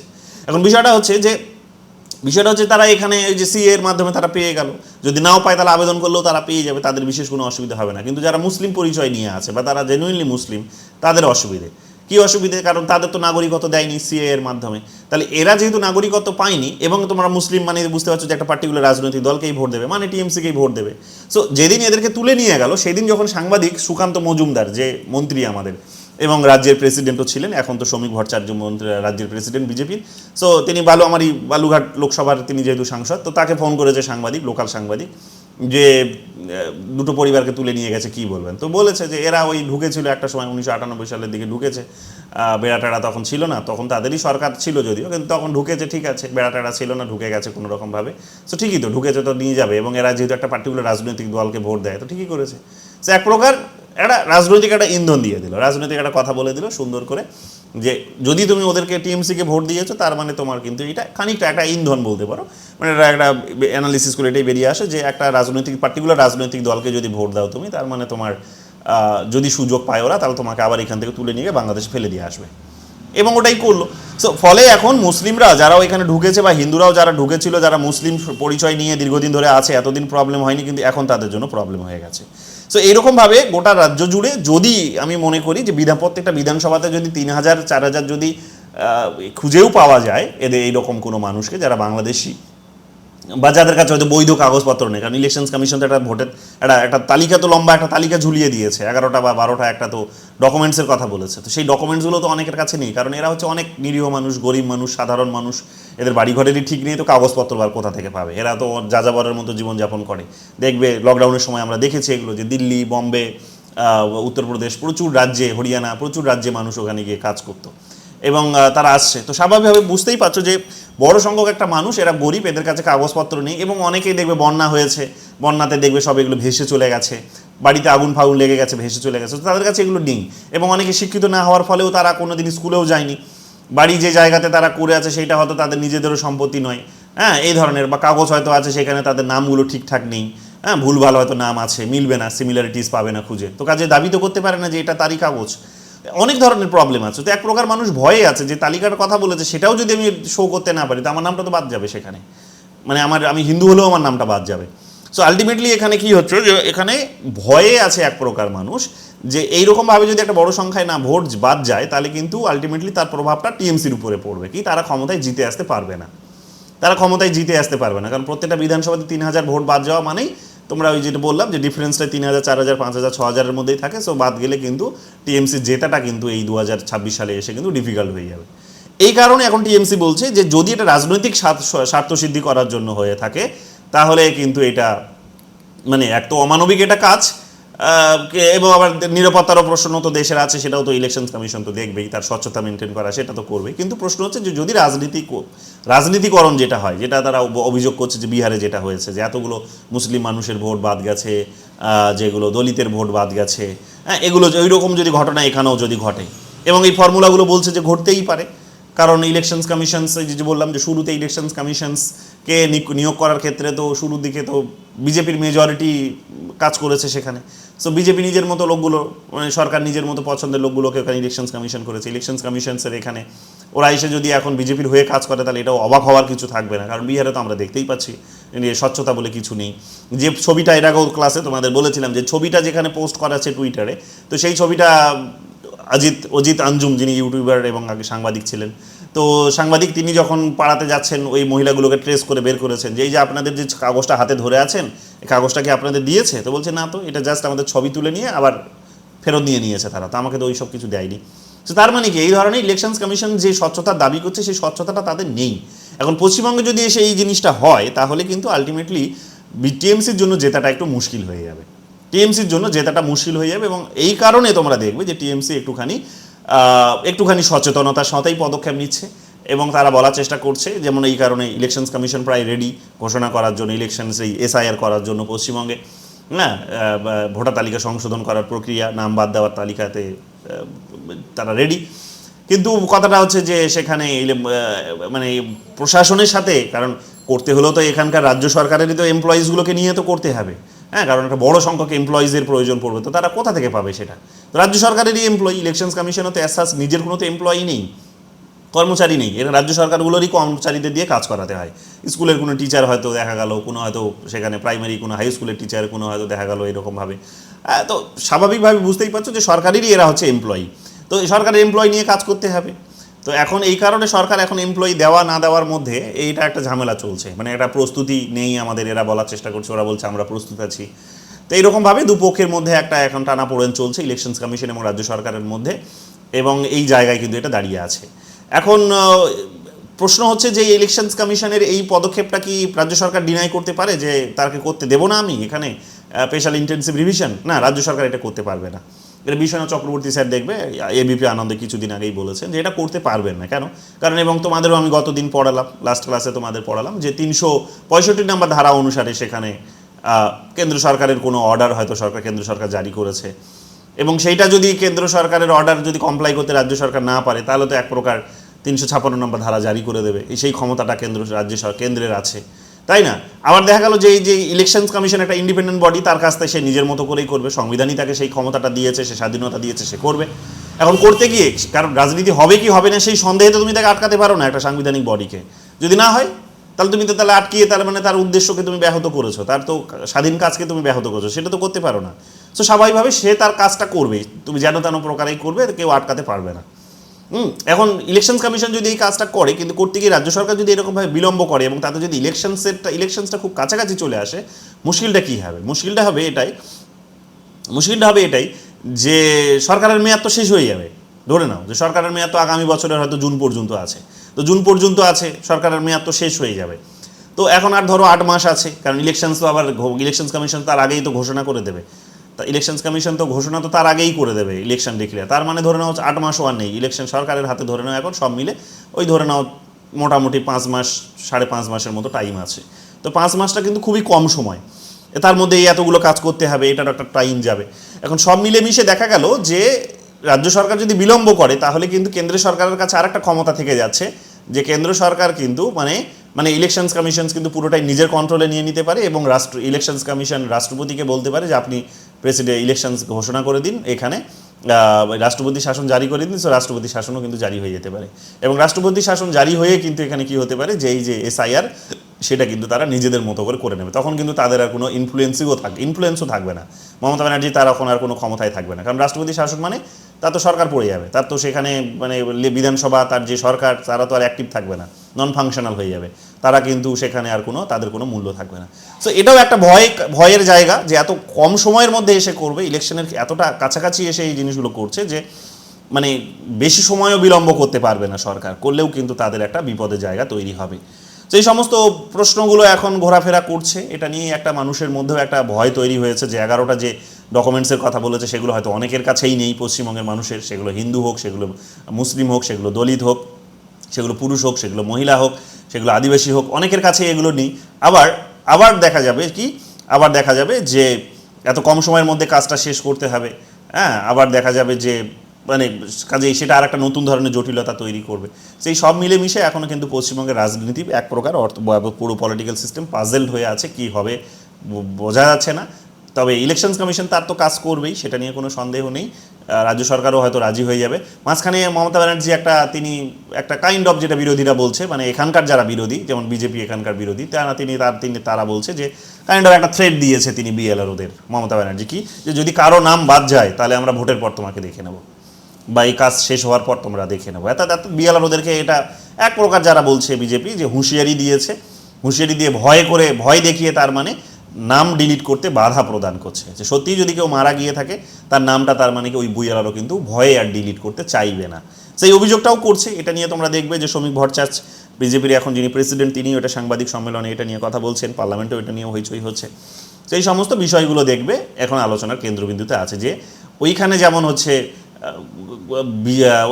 হচ্ছে বিজেপি পাওয়ারে আছে, ওই কারণে বিজেপির দিকে আঙুলগুলো উঠছে, বিরোধীরা তুলছে, আর এখানে টিএমসি আছে পাওয়ারে দেখে টিএমসির দিকে আঙুলগুলো উঠছে এইরকমভাবে, যে টিএমসি করাতে চাইছে না। বাট ওভারঅল এখানে বিজেপির দিকেও আঙুলটা উঠছে, যে বিজেপি আলটিমেটলি ইলেকশনস কমিশনসকে দিয়ে তার নিজের স্বার্থসিদ্ধি করবে, এবং আলটিমেটলি প্রত্যেকটা বিধানসভা থেকে যদি এইরকমভাবে 3-4 হাজার মানুষকে যদি বাদ দেওয়া হয়, তাহলে সেটা কিন্তু গেম উল্টে দেবে, সরকারে আর কিন্তু টিএমসি জিতে আসতে পারবে না ক্ষমতা। সো এটা এক প্রকার একবার দেখবে, এই যে তোমাদের বলি যে পাবলিক অপিনিয়ন জেনারেট করা একটা প্রসেস, পলিটিক্যাল সোশ্যালাইজেশনের কনসেপ্ট, যে এটাকে আলোচনায় তাই একটু মানে বিলম্ব করারও একটা বড় রিজন আছে। রিজনটাও হচ্ছে, মানে সরাসরি নয়, কেউ বলেনি এটা, বাট এটা আমাদের অ্যানালিস্ট হিসেবে এটা ব্যাখ্যা করতেই হবে, যে এই ঘটনাটা যত এখন আলোচনায় থাকবে, চর্চায় থাকবে, মানুষ এখন কিন্তু দেখবে অনেক বেশি টিএমসির দিকে চলে যাবে। টিএমসি ওটাকেও ফায়দা হিসেবে নিচ্ছে, মানে টিএমসি ওটাকেও, কারণ প্রত্যেকটা মানুষের মধ্যেই ভয় আছে। মানে আমরা কেউ দাবি করতে পারবো না যে আমার এই 11টার মধ্যে আমার কোনো একটা আছে, মানে আমার হয়তো আছে, ঠিক আছে, আমার হয়তো আছে, আমি স্কুলে পড়েছি, শিক্ষিত, কিন্তু গ্রামের তো বেশিরভাগই ছেলে মেয়ে পড়াশোনা করেনি, এবং ডেটাগুলো তো পাওয়াটা এত সহজ কথা নয়। তো স্বাভাবিকভাবে একটা কোয়েশ্চেন্স। এখন বিষয়টা হচ্ছে যে, এবং যদি নাম বাদ দিয়েও দেয়, ভুল করেও যদি নাম বাদ দিয়ে দেয়, তাহলে সেটার জন্য তুমি আর 1 মাস সময় পাবে। সেই 1 মাসের মধ্যে তোমাকে নাম তোলার জন্য যথাযোগ্য পেপারস নিয়ে সেখানে ইলেকশনস কমিশনের অফিসারকে দিতে হবে। যদি সেই সময়ের মধ্যে নাও ওঠে, তাহলে তোমার ভোটটাই আর উঠলো না এইবার, তার মানে তুমি আর ভোট তুলতেও পারবে না। তাহলে আলটিমেটলি তোমার মানে বেনাগরিকত্ব হওয়ারও একটা কিন্তু সুযোগ থাকছে, কারণ ভোটার কার্ড মানে সেটা নাগরিককারী আমাদের পরিচয়। তাহলে এইরকমভাবে যেটা বলছে যে এই ঘুরপথে, যেটা ইলেকশন টিএমসি যেটা বারবার বলছে, যে ঘুরপথে বিজেপি এখানে হচ্ছে কিন্তু এনআরসি লাগু করতে চাইছে, এইরকমভাবে ইলেকশনস কমিশনসকে দিয়ে এনআরসি লাগু করতে চাইছে, এটা হচ্ছে একটা তাদের প্ল্যান। সো এইরকমভাবে এই ডিবেটগুলো আছে। এখন এই যে বললাম যে একটু বিলম্ব করছে বোধহয় এই কারণেও, যে যত বেশি আলোচনায় থাকবে তত বেশি মানুষ এটা সম্পর্কে শুনবে, যত শুনবে তত বেশি তাদের মধ্যে ভয়টাই বৃদ্ধি পাবে। কেন? কারণ এই পেপারসগুলো তো অনেকের কাছেই নেই। তো ভয় পেয়ে তারা কি করবে, স্বাভাবিকভাবে এই ইলেকশনস যেটা হবেও সেটা ভয় পেয়ে তারা কি করবে, এক প্রকার এখন থেকেই তারা টিএমসির পক্ষে চলে যাওয়ার চেষ্টা করবে, টিএমসির খুব কাছাকাছি চলে আসবে, কারণ তাদেরকে ভয় না পাওয়ার তো এক প্রকার জন্য আশ্বস্ত করার কাজটা করছে তো টিএমসি। তো কাজেই টিএমসি যদি তাদেরকে এখানে রক্ষা করার কাজটা করছে, তাহলে ইলেকশনস যখন হবে তখন এই মানুষগুলো গিয়ে কি আর বিজেপিকে ভোট দেবে বা অন্য কোনো রাজনৈতিক দলকে ভোট দেবে না। কাকে ভোট দেবে না? স্বাভাবিকভাবেই এখানে কিন্তু তারা টিএমসিকে ভোট দেবে। সো এই বিলম্বটা করাটারও একটা লাভ হচ্ছে, যে পলিটিক্যাল অপিনিয়ন জেনারেট হচ্ছে, জনমানসে একটা পলিটিক্যাল অপিনিয়ন জেনারেট হচ্ছে, এবং এই যে এটা আলটিমেটলি যে নাগরিক এনআরসি নিয়ে আসারই যে একটা ফাঁদ, বা এনআরসিরই যে একটা পরিকল্পনা, ওদের বিশ্লেষণ, তো সেই বিশ্লেষণে তারা মানুষের মধ্যে এই পার্টিকুলার এনআরসির এই ভয়টা আবার নতুন করে তারা কাইন্ড অফ একটা সোশ্যালাইজেশন অটোমেটিক হয়েও যাচ্ছে। আমি বলবো না যে তারা ডিরেক্টলি করছে, তাদের হয়তো নিশ্চয়ই কোনো সমস্যা থাকতে পারে অ্যাডমিনিস্ট্রেটিভ লেভেলে, তাই বিলম্ব হচ্ছে, কিন্তু আলটিমেটলি মানুষের মধ্যে এইটা আলোচনাটা বারবার কিন্তু এটা মানুষের মধ্যে ঢুকে যাচ্ছে। যেমন আজকে আমরা বাধ্য হলাম এটা আলোচনা করতে। সো তোমরা আজকে এখানে ধরো নাও 30 জন শুনলে, এরপরে তোমরা গিয়ে 30 জনই হয়তো আরও 50 জনকে গিয়ে বলবে। সো এতে করে কি হবে, এই ইস্যুটা সমাজে ছড়িয়ে পড়বে, অর্থাৎ এই পলিটিক্যাল একটা ইস্যু, এটা তো পলিটিক্যাল সোশ্যালাইজেশন হয়ে যাবে। সো এইরকমভাবে আমরা দেখতে পাচ্ছি যত বেশি পলিটিক্যাল সোশ্যালাইজেশন হবে, তার ফায়দাটা কে পাবে? তার ফায়দাটা কিন্তু টিএমসি পাবে। সো এইরকমভাবে আমরা দেখতে পাচ্ছি যে ওভারঅল একটা এই মুহূর্তে পশ্চিমবঙ্গের রাজনীতি, দেশের রাজনীতি কিন্তু রান করছে। এখন বিরোধীরা দেখবে ওই 1 তারিখে বোধহয়, সেপ্টেম্বরের 1 তারিখে বোধহয় এখন রাহুল গান্ধী পাটনা থেকে একটা র্যালি করবেন বলেছেন, এবং আরও বিরোধী রাজনৈতিক দলগুলো যাবে। কিন্তু তাদের কি রাজনীতি নেই? তাদেরও রাজনীতি আছে এখানে। কি রাজনীতি আছে না? সত্যি যদি কেউ নাম গিয়ে থাকে, তাহলে মানে অ্যাটলিস্ট ওই মানুষটাকে তো আপাতত বাঁচাও, যে তার কাগজপত্রগুলো সে যাতে জমা দিতে পারে। হ্যাঁ, কারণ বরং কিন্তু তারা সেটা করছে না। তারা কি করছে, বরং অনেকটা বিলম্ব করে তারা একটা বড় লেভেলে তারা এটাকে ফায়দা তোলার জন্য কি করবে, তারা কিন্তু লম্বা একটা সময় নিয়ে তারা কিন্তু মানে যেমন 1 তারিখ, সেপ্টেম্বরের 1 তারিখ আস্তে আস্তে কী হবে, ইলেকশনস কমিশন যে সময়টা দিয়েছে যে যাদের নাম বাদ গেছে বিহারে তাদের নামে অ্যাড করতে পারবে, তো সেই টাইমটা তো শেষ হয়ে যাবে। তো যদি শেষ হয়ে যায় ওই মানুষগুলোর ভোটগুলো উঠবে কী করে? তো ওই মানুষগুলোকে তখন দেখিয়ে এরা কী করতে পারবে, বাকিদের ভোটটা কিন্তু আদায় করতে পারবে এবং দেখিয়ে দিতে পারবে যে দেখো দেশের নাগরিক অথচ ওদের ভোট বাদ গেছে। তো ওদেরও একটা কিন্তু রাজনীতি এখানে আছে। তারা শুধু, আমি বলবো না যে দেশের কথাও তারা ভাবছে, তাদের নিজেদেরও দেশের কথা তারা অবশ্যই ভাবছে, তো কিন্তু তাদের নিজেদের রাজনীতিটাও আছে, নিজেদের স্বার্থের কথাটাও তারা ভাবছে। নইলে তো তারা ইলেকশনস কমিশনসকেও অ্যাটলিস্ট তারা হেল্পও করতো, কিন্তু তারা হেল্প করছে না। কারণ ইলেকশনস কমিশন প্যারালালি এটাও বলছে যে যদি কারো কোনো নাম বাদ গিয়ে থাকে তাহলে তারা রাজনৈতিক দলগুলো আমাদের কাছে সে পেপারগুলো জমা দিক, আমরা সেগুলো তোলার কাজটা করব।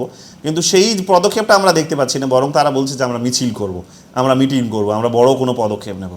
ঠিক আছে, তো বড় পদক্ষেপ নেব, কিন্তু সেটা তো বিলম্ব করছে, কতদিনই চলবে? এখন হয়তো চলবে, তারা এখন তাদের যুক্তিটা এটা হতে পারে যে 1 মাস কেন, 5 মাস ধরে হবে, 6 মাস ধরে হবে, অসুবিধে কী আছে? নাম বাদ গেছে 6 মাস পর ঢোকানো হবে যদি জেনুইন হয়ে থাকে, কিন্তু সবার একসাথে ঢুকবে। ওই 10টা মানুষের, 50টা মানুষের, বা যে ওই ধরো 2 লাখ 5 লাখ মানুষের নাম বাদ গেছে 66 লাখের মধ্যে যদি গিয়ে থাকে, ওদেরই কেন, তো একসাথে সবার ঢুকবে। সো তাদেরও ওইটাও হয়তো একটা পয়েন্ট হতে পারে। বাট ওভারঅল দেখতে পাবে যে হ্যাঁ, রাজনৈতিক দলগুলো নিজেদের ফায়দাটাও তোলার চেষ্টা করছে, আবার দেশের স্বার্থটাকেও তারা দেখছে। গণতান্ত্রিক পদ্ধতি, ইলেকশনস কমিশনস তাদের নিজেদের কাজটা তারা করছে, প্যারালালি তাদের নিজেদের উপর যে প্রশ্নগুলো ছুড়ে দিয়েছে বিরোধীরা, সেগুলোর উত্তরও তারা প্রপার দিচ্ছে না। ফলে এটা আমাদের মানে এক প্রকার আমাদের মনে এই প্রশ্নটা জাগিয়ে দিচ্ছে যে ইলেকশনস কমিশনস কি তার মানে বিরোধীদের হয়ে কাজ করছে? কেন ইলেকশন মানে বিজেপির হয়ে কাজ করছে কেন? তার কারণ আমরা জানি যে নিয়োগের যে প্রসেস, সেই নিয়োগের প্রসেসে আমরা জানি যে সরকারেরই হচ্ছে সেখানে সংখ্যাগরিষ্ঠতা আছে, সংখ্যাগরিষ্ঠতার ভিত্তিতে যেহেতু তাহলে সরকার নিজেদের পছন্দের লোকগুলোকে ওখানে ইলেকশনস কমিশনে বসাতে পেরেছে। সে কাজে ওই প্রশ্নটা আবার তার মানে দার্শনিকভাবে ফিলোসফিক্যালি ঘুরে ফিরে আসতে পারে আমাদের প্রসেসের দিক থেকে, যে যেহেতু সরকারের মেজরিটিতে যেহেতু ইলেকশনস কমিশন চুজ হয়েছে, সেই ইলেকশনস কমিশনার চুজ হয়েছে, সেই ইলেকশনস কমিশনার তো কাজেই নিজেদের পছন্দের লোকগুলোকে তারা বাছাই করে ওখানে বসাতে পেরেছে বিজেপি, এবং সেই পছন্দের লোকগুলো ইলেকশনস কমিশনে বসে আজকে বিজেপির হয়েও কাজ করছে। তো এই প্রশ্নটা আবার যেমন রয়ে যায়, আবার তেমনি মানে একটা কোয়েশ্চেন্স মার্ক এখানে উঠে আসে, আবার তেমনি এইটাও কিন্তু একটা প্রশ্নের জায়গা তৈরি করে দিচ্ছে। সেটা হচ্ছে যে সহজভাবে যে আমাদের পশ্চিমবঙ্গে যেটা হচ্ছে যে বিজেপি ইলেকশনস কমিশন যদি বিহারের মতোই করে, যেগুলো আমরা বিহারে দেখতে পাচ্ছি যে একই বাড়ির অ্যাড্রেসে হয়েছে, অনেক মানুষের নাম বাদ গেছে, একই ঠিকানায় হয়েছে, একই রাজ্যে তার ভোট, এইগুলোও যদি হয় প্যারালালি, মুশকিলটা হয়ে যাবে কি যে এসআইআরের নামে যদি সেগুলোও হয় যে অনেকগুলো নাম নতুন করে হয়তো অন্য রাজ্যের নাম ঢুকিয়েও দিয়েছে, এইটাও যদি হয় প্যারালালি, তাহলে কী হবে? তাহলে মুশকিলটা হবে কি যে অন্য রাজ্যের লোকেরাও এখানে ঢুকে যাবে প্যারালালি। যদিও এটা বলা হচ্ছে যে ডিলিট করা হবে, যেগুলো অলরেডি আছে সেগুলো ডিলিট করা হবে, কিন্তু নতুন অ্যাড করা যে হবে না তার গ্যারান্টিটা কোথায়? যাই হোক, কিন্তু বিহারে এটা করেনি, যদিও যে নতুন নাম অ্যাড করেনি। তো বিহারে নতুন নামগুলো যেহেতু অ্যাড করেনি, সেখানে বিহার বিরোধীদের ওটাও অভিযোগ ছিল যে নতুন ভোটার যারা তাদের নামও অ্যাড করেনি। এটা তো যেহেতু অ্যাড হয়নি, তাহলে স্বাভাবিকভাবেই নতুন ভোটাররা হয়তো অনেকেই তেজস্বী যাদবকে ভোট দিত, বিরোধী রাজনৈতিক দলগুলোকে ভোট দিত, তাহলে সেই ভোটটা তারা পাচ্ছে না। এটা একটা সমস্যা, কারণ নতুন ভোটার মানে হচ্ছে ইয়াং জেনারেশন, আর ইয়াং জেনারেশন মানে তারা সরকারের সাথে নেই। এখন সরকারের পক্ষে যে মানুষগুলো আছে, এটা একটা নতুন রিসার্চগুলো, প্রণব বর্ধনের যদি রিসার্চটা দেখো, তাহলে সেই রিসার্চ বলছে যে ইয়াং জেনারেশনস কিন্তু বিজেপির সাথে নেই। শুরুর দিকে যখন 2014 সালে যখন ইলেকশনস হচ্ছে, নরেন্দ্র মোদী যখন পাওয়ারে প্রচার করছেন, আপকি বার মোদী সরকার যখন প্রচার হচ্ছে, তখন দেখবে 14 সালে তখন ইউথরা প্রচুর ভোট দিয়েছিল নরেন্দ্র মোদীকে, কারণ সেই সময় বড় বড় সব স্লোগান শাউটিং করেছিলেন, অনেক প্রমিস করেছিলেন, 15 লাখ টাকা দেবো, অনেক বছরে 2 কোটি করে চাকরি দেবো, এই সমস্ত প্রমিস করেছিলেন। সো ইয়াং জেনারেশন তখন কিন্তু ভোট দিয়েছিল, কিন্তু সেই ইয়াং জেনারেশনের ভোটটা কিন্তু ডিভিয়েট করে বিরোধীদের মধ্যে ছড়িয়ে গেছে। কেন? তার কারণ তারা সেই প্রমিসগুলো রাখিনি। 2 কোটি তারা চাকরি দেয়নি, 15 লাখ টাকাও দেয়নি, এবং আরও অনেক যে সমস্ত প্রমিসগুলো করেছিল সেগুলোর বেশিরভাগই তারা কিন্তু রাখতে পারেনি। তো ইয়াং জেনারেশনে তাদের সাথে নেই। এখন এই যে ইয়াং জেনারেশনসকে তুমি এই এসআইআরটা করলে কিন্তু অ্যাড করলে না, তার ফলে কি হলো, এই ইয়াং জেনারেশনসরা তো মানে এক প্রকার ধরে নাও এই ফর্মুলাতে যে এরা তো বিজেপিকে ভোটটা দিত না, তার মানে কি ওই ভোটটাকেও তুমি আটকে দিলে। ওই ভোটটাকেও আটকে দিয়ে তুমি কি করলে, বিজেপির জন্য জেতাটা আবার কিন্তু সেখানে বিজেপি বা নীতিশ কুমারের জন্য জেতাটা তুমি অনেক সহজ করে দিলে সেখানে।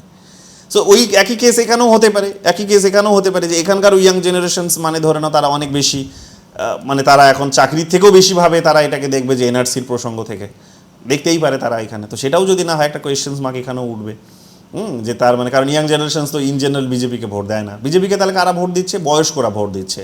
কারণ ধর্ম, কারণ আমাদের এই ইয়াং জেনারেশনের মাথায় এত ধর্ম থাকে না। আমাদের এখন চিন্তা হচ্ছে আমরা পড়াশোনা করব, চাকরি বাকরি করব, আমরা দুনিয়া দেখব, ঘুরবো, এগুলো আমাদের ভগবান এখন আমাদের মাথায় চাপেনি, ঈশ্বর আল্লাহ এত আমাদের মাথায় এখনও চাপেনি। মেজরিটির কথা বলছি বা অনেক মানুষেরই কথা বলছি যে দিনের 24 ঘন্টার মধ্যে তারা এত বেশি ঈশ্বর ভগবান আল্লাহ এগুলো নিয়ে পড়ে থাকে না। তারা যেটা নিয়ে চর্চা করে তারা হচ্ছে সেটা তাদের নিজেদের কেরিয়ার, ইকোনমিক বিষয়গুলোকে, মেটেরিয়ালিস্টিক বিষয়গুলোকে তারা বেশি ভ্যালুস দেয়। সো কিন্তু ধর্ম বা ওই যে বলতে পারো যে আধ্যাত্মিক বিষয়গুলোকে কারা বেশি ভ্যালুস দেয়? যারা বয়স্ক মানুষ, যারা বয়স্ক। তো এখন দেখবে বিজেপির ভোটটা কনসলিডেট হয়ে গেছে বয়স্কদেরগুলো, এবং নতুন করে তারা আদিবাসীদের ভোটগুলোকেও তারা টানতে পেরেছে, কারণ বেশ কিছু পদক্ষেপ তারা আদিবাসীদের হয়ে নিয়েছে বলে ট্রাইবালসের ভোটটাও তাদের পক্ষে কিছুটা অনেকটাই গেছে। যেমন দেখবে যে ট্রাইবাল রাষ্ট্রপতি এখন যিনি আমাদের তার তো নমিনেশনসটা বিজেপি করেছে। সো এটাকে অনুমান করতে পারেনি যে ওই রকম ট্রাইবাল কমিউনিটি থেকে একজন মহিলাকে, একজন সুশিক্ষিত মহিলাকে তিনি রাষ্ট্রপতির পদে তারা নমিনেট করবে। তো এটা তারা বুঝতে পারেনি, কিন্তু এটাও করেছে। তো যাই হোক, ওদের ভোটটা এখন কিছুটা পাবে, কিন্তু আলটিমেটলি ইয়াং জেনারেশনের ভোটটা তাদের কাছে নেই। প্রত্যেকটা রাজ্যে দেখবে যে আন্দোলন হচ্ছে, দিল্লিতে এবার যেখানে সেখানে আন্দোলন হচ্ছে, দেখবে ইয়াং জেনারেশন আন্দোলন করছে সরকারের বিরুদ্ধে, পুলিশ লাঠিচার্জ করছে দিল্লিতে, যেখানে সেখানে এগুলো হচ্ছে। তো ওভারঅল কিন্তু মানে, এবং মানুষের ক্ষোভ তো ছিলই, জানো যে 2014 সালে ভরপুর ভোট দিয়েছিল, 19 সালেও ভরপুর ভোট দিল, কিন্তু বুঝে গেল যে এরা আলটিমেটলি কিছুই করবে না। মানুষকে প্রলোভন দেখিয়েছিল হয়তো ইকোনমিক্সের, 15 লাখ টাকা দেবো, চাকরি দেবো, তার মানে অর্থনীতিকে সামনে রেখেছিল, ইন্ডাস্ট্রিজ নিয়ে আসবো, অনেক কিছুই করবে, এগুলো অনেক কথাই বলেছিল, কিন্তু দেখা যাচ্ছে যে সেগুলো তারা কিছু করছে না। দেশে ইনভেস্টমেন্ট হচ্ছে না ঠিক করে, কিন্তু বিদেশে প্রচুর, এই যে দেশেরই প্রচুর সম্পদ দেখবে, এই যে আম্বানি ফাম্বানি এরাই দেখবে প্রচুর টাকা বিদেশে, আফ্রিকাতে গিয়ে ইনভেস্ট করছে, ইউরোপে ইনভেস্ট করছে, হ্যাঁ বিভিন্ন দেশে দেখবে তারা ইনভেস্ট করছে, বিশেষ করে আফ্রিকাতে ইনভেস্ট করছে, তো ওই এবং মিডল ইস্টে ইনভেস্ট করছে, লাতিন আমেরিকাতে ইনভেস্ট করছে। সো এখানকার টাকা ওখানে চলে যাচ্ছে, গিয়ে ইনভেস্টমেন্টটা ওখানে পাচ্ছে, ওখানকার রাস্তাঘাট উন্নত হচ্ছে, কিন্তু এখানকার রাস্তাঘাট দেখবে ভেঙে পড়ে যাচ্ছে, ব্রিজ ভেঙে পড়ে যাচ্ছে, রাস্তা কোনো সংস্কার হচ্ছে না।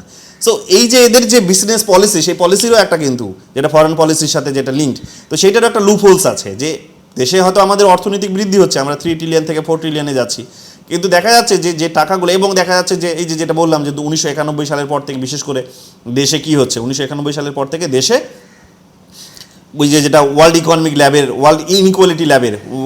ইনইকুয়ালিটি ল্যাবের যে রিপোর্টটা প্রত্যেক বছর বেরিয়ে আসছে, এইবারও এসেছে, তো সেই রিপোর্ট কি বলছে যে অল্প কিছু মানুষের কাছে বড় সংখ্যক সম্পদ গিয়ে জমা হচ্ছে, এবং বড় সংখ্যক জনসংখ্যার কাছে সম্পদের সংখ্যাটা কিন্তু কমছে। এটা 60:40 তিনি এটা দেখিয়েছেন, আবার 10% উপর দিকে যারা প্রথম 10% মানুষেরও সংখ্যাটা তারা দেখিয়েছে।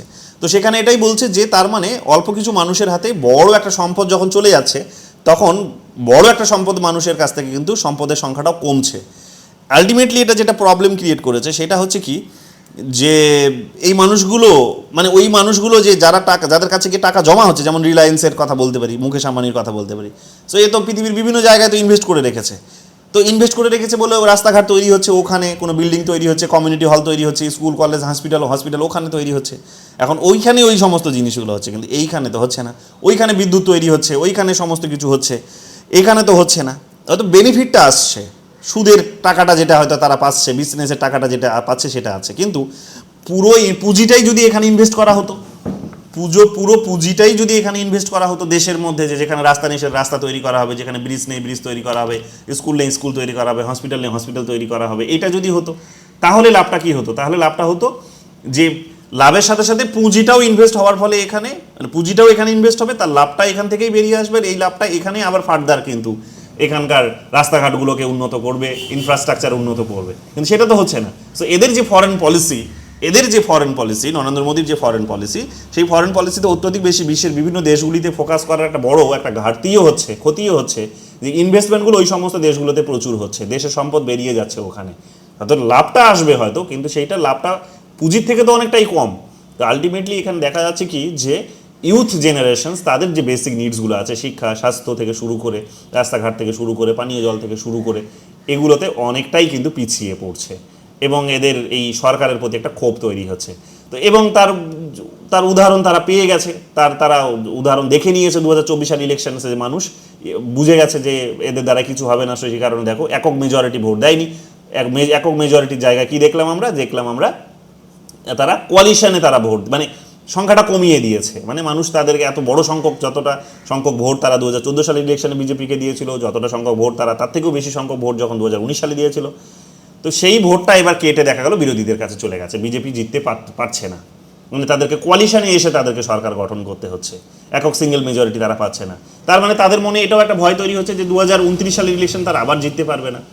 সো এটা একটা পরিষ্কার একটা বার্তা এখানেও একটা উঠে আসছে যে তারা যেন তেন প্রকারে এক প্রকার এই কারণে কি করছে, যে ক্ষমতায় টিকে থাকতে চাইছে। এটা অনেকের বিশ্লেষণ, আমারও প্রায় এটা বলবো যে বিশ্লেষণ, যে যেন তেন প্রকারে এই কারণে তারা, যে যদি ইলেকশনস কমিশনসকে ম্যানিপুলেট করে যদি হয়, কারণ ইলেকশনস কমিশনের কাছে যে এতদিন তো বাহানা করছিল যে আমি লিস্ট দেবো না, সুপ্রিম কোর্টকে বলতে হচ্ছে লিস্ট দিতে, তো সুপ্রিম কোর্ট বলবে কেন এই কথাটা? সুপ্রিম কোর্ট বলবে কেন? সুপ্রিম কোর্টে যাবে কেন? মানে দেশের মানুষকে, গণতান্ত্রিক প্রেমিক মানুষ, দেশের মানুষ এই ডেটাটাও কি সে নিজের কাছে পাবে না? তো স্বাভাবিকভাবে বুঝতেই পারছো যে ধরনের টালবাহানাগুলো করছে, অযৌক্তিক টালবাহানা, ইলেকশনস কমিশন যে তার যে ক্রেডিবিলিটি সেটা হারিয়ে ফেলেছে, সেটা নিয়ে কোনো কোয়েশ্চেন্স নেই। তো আলটিমেটলি এইটা যদি হয়ে থাকে যে বিজেপি ইলেকশনস কমিশনসকে দিয়ে এই ধরনের কাণ্ড কারখানাগুলো করতে চাইছে বা সরকার করতে চাইছে, তাহলে সেইটা বোধহয় খুব একটা বেশি মানে অবাক হওয়ার কিছু হবে না।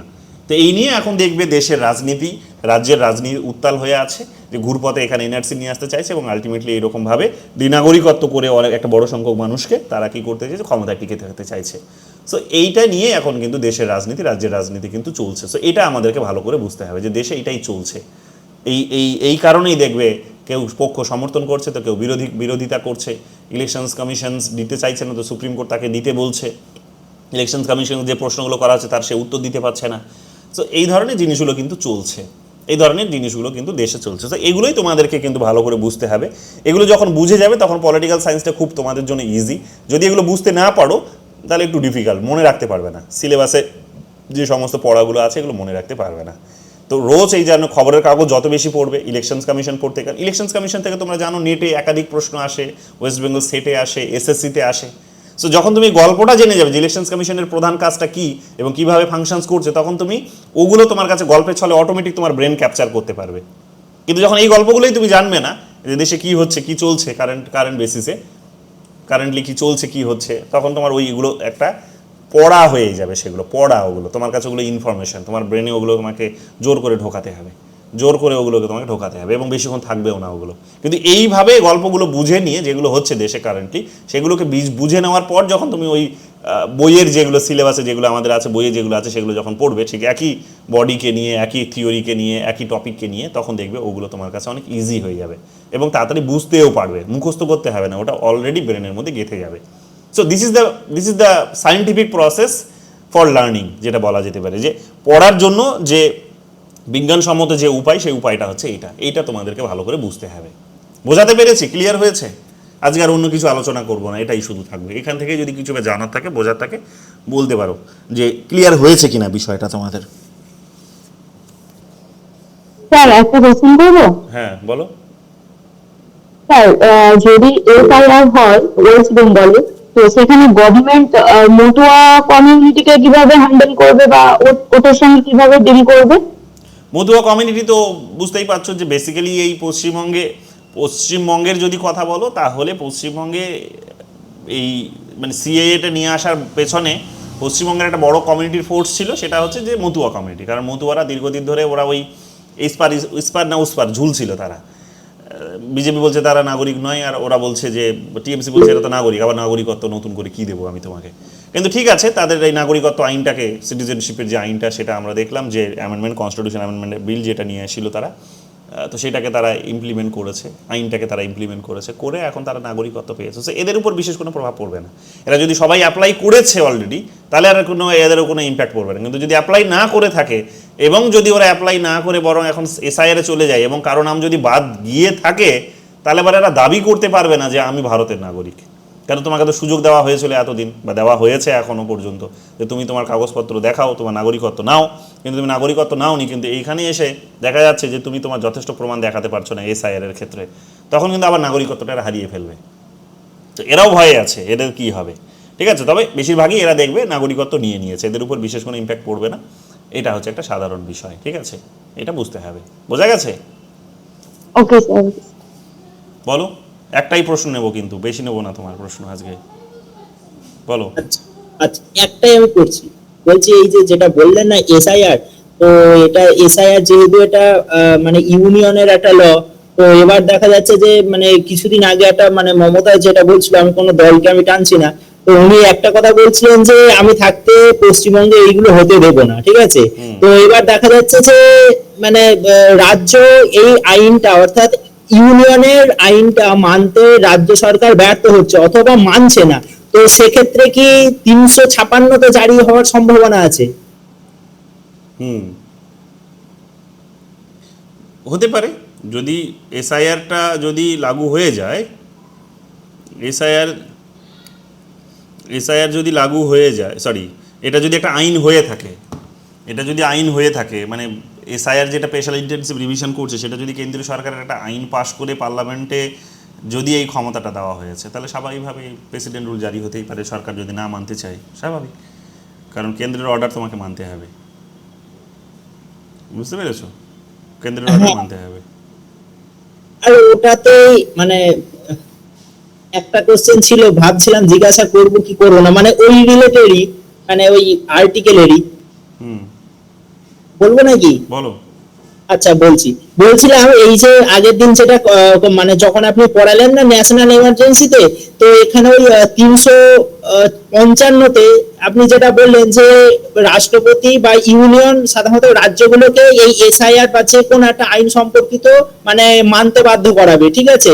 কিন্তু ওই আগের দিন যে ন্যাশনাল এমার্জেন্সি যখন পড়ালেন, সেখানে আপনি এটা বললেন যে যদি রাজ্যগুলোতে মানে যদি এক্সটার্নাল এবং ইন্টারনাল ডিস্টারবেন্স হয়, মানে এটা কাজ হলো ইউনিয়নকে স্টেটকে মানে প্রোটেক্ট করা। তো মানে এখানে তো দুটো ল চলে আসছে, দুটো বিষয় চলে আসছে, একটু কনফিউজ হয়ে যাচ্ছে। কিসে দুটো ল চলে আসছে? রাজ্যগুলিতে ল অ্যান্ড অর্ডার রাজ্যের বিষয়, রাজ্য সরকার যদি সেটা ব্যালেন্স করতে না পারে, যদি ঠিকঠাক মেনটেন করতে না পারে, তাহলে কেন্দ্র সরকার হাতে নেবে, কেন্দ্র সরকার তখন হাতে নিয়ে সেটা ব্যালেন্স করবে। এবার দুটো ল কোথায় চলে আসে, কি চলে আসে? না না না না স্যার, আমি সেটা বলছি আগের দিন যেটা বললেন না যে 355-তে এটা রয়েছে যে এক্সটার্নাল ডিস্টারবেন্স এবং ইন্টারনাল ডিস্টারবেন্স যদি হয়, ইউনিয়নের এটা দায়িত্ব স্টেটকে প্রোটেক্ট করা। কিন্তু আরেকদিন আপনি বললেন যে এই 355 নম্বরে এটা রয়েছে যে রাষ্ট্রপতি কিংবা ইউনিয়ন তাদের ল গুলো রাজ্যগুলোকে মানতে বাধ্য করে। তো এখানে ওটা 365, 355 নয়, ওটা আচ্ছা 365। ওটা 365 না?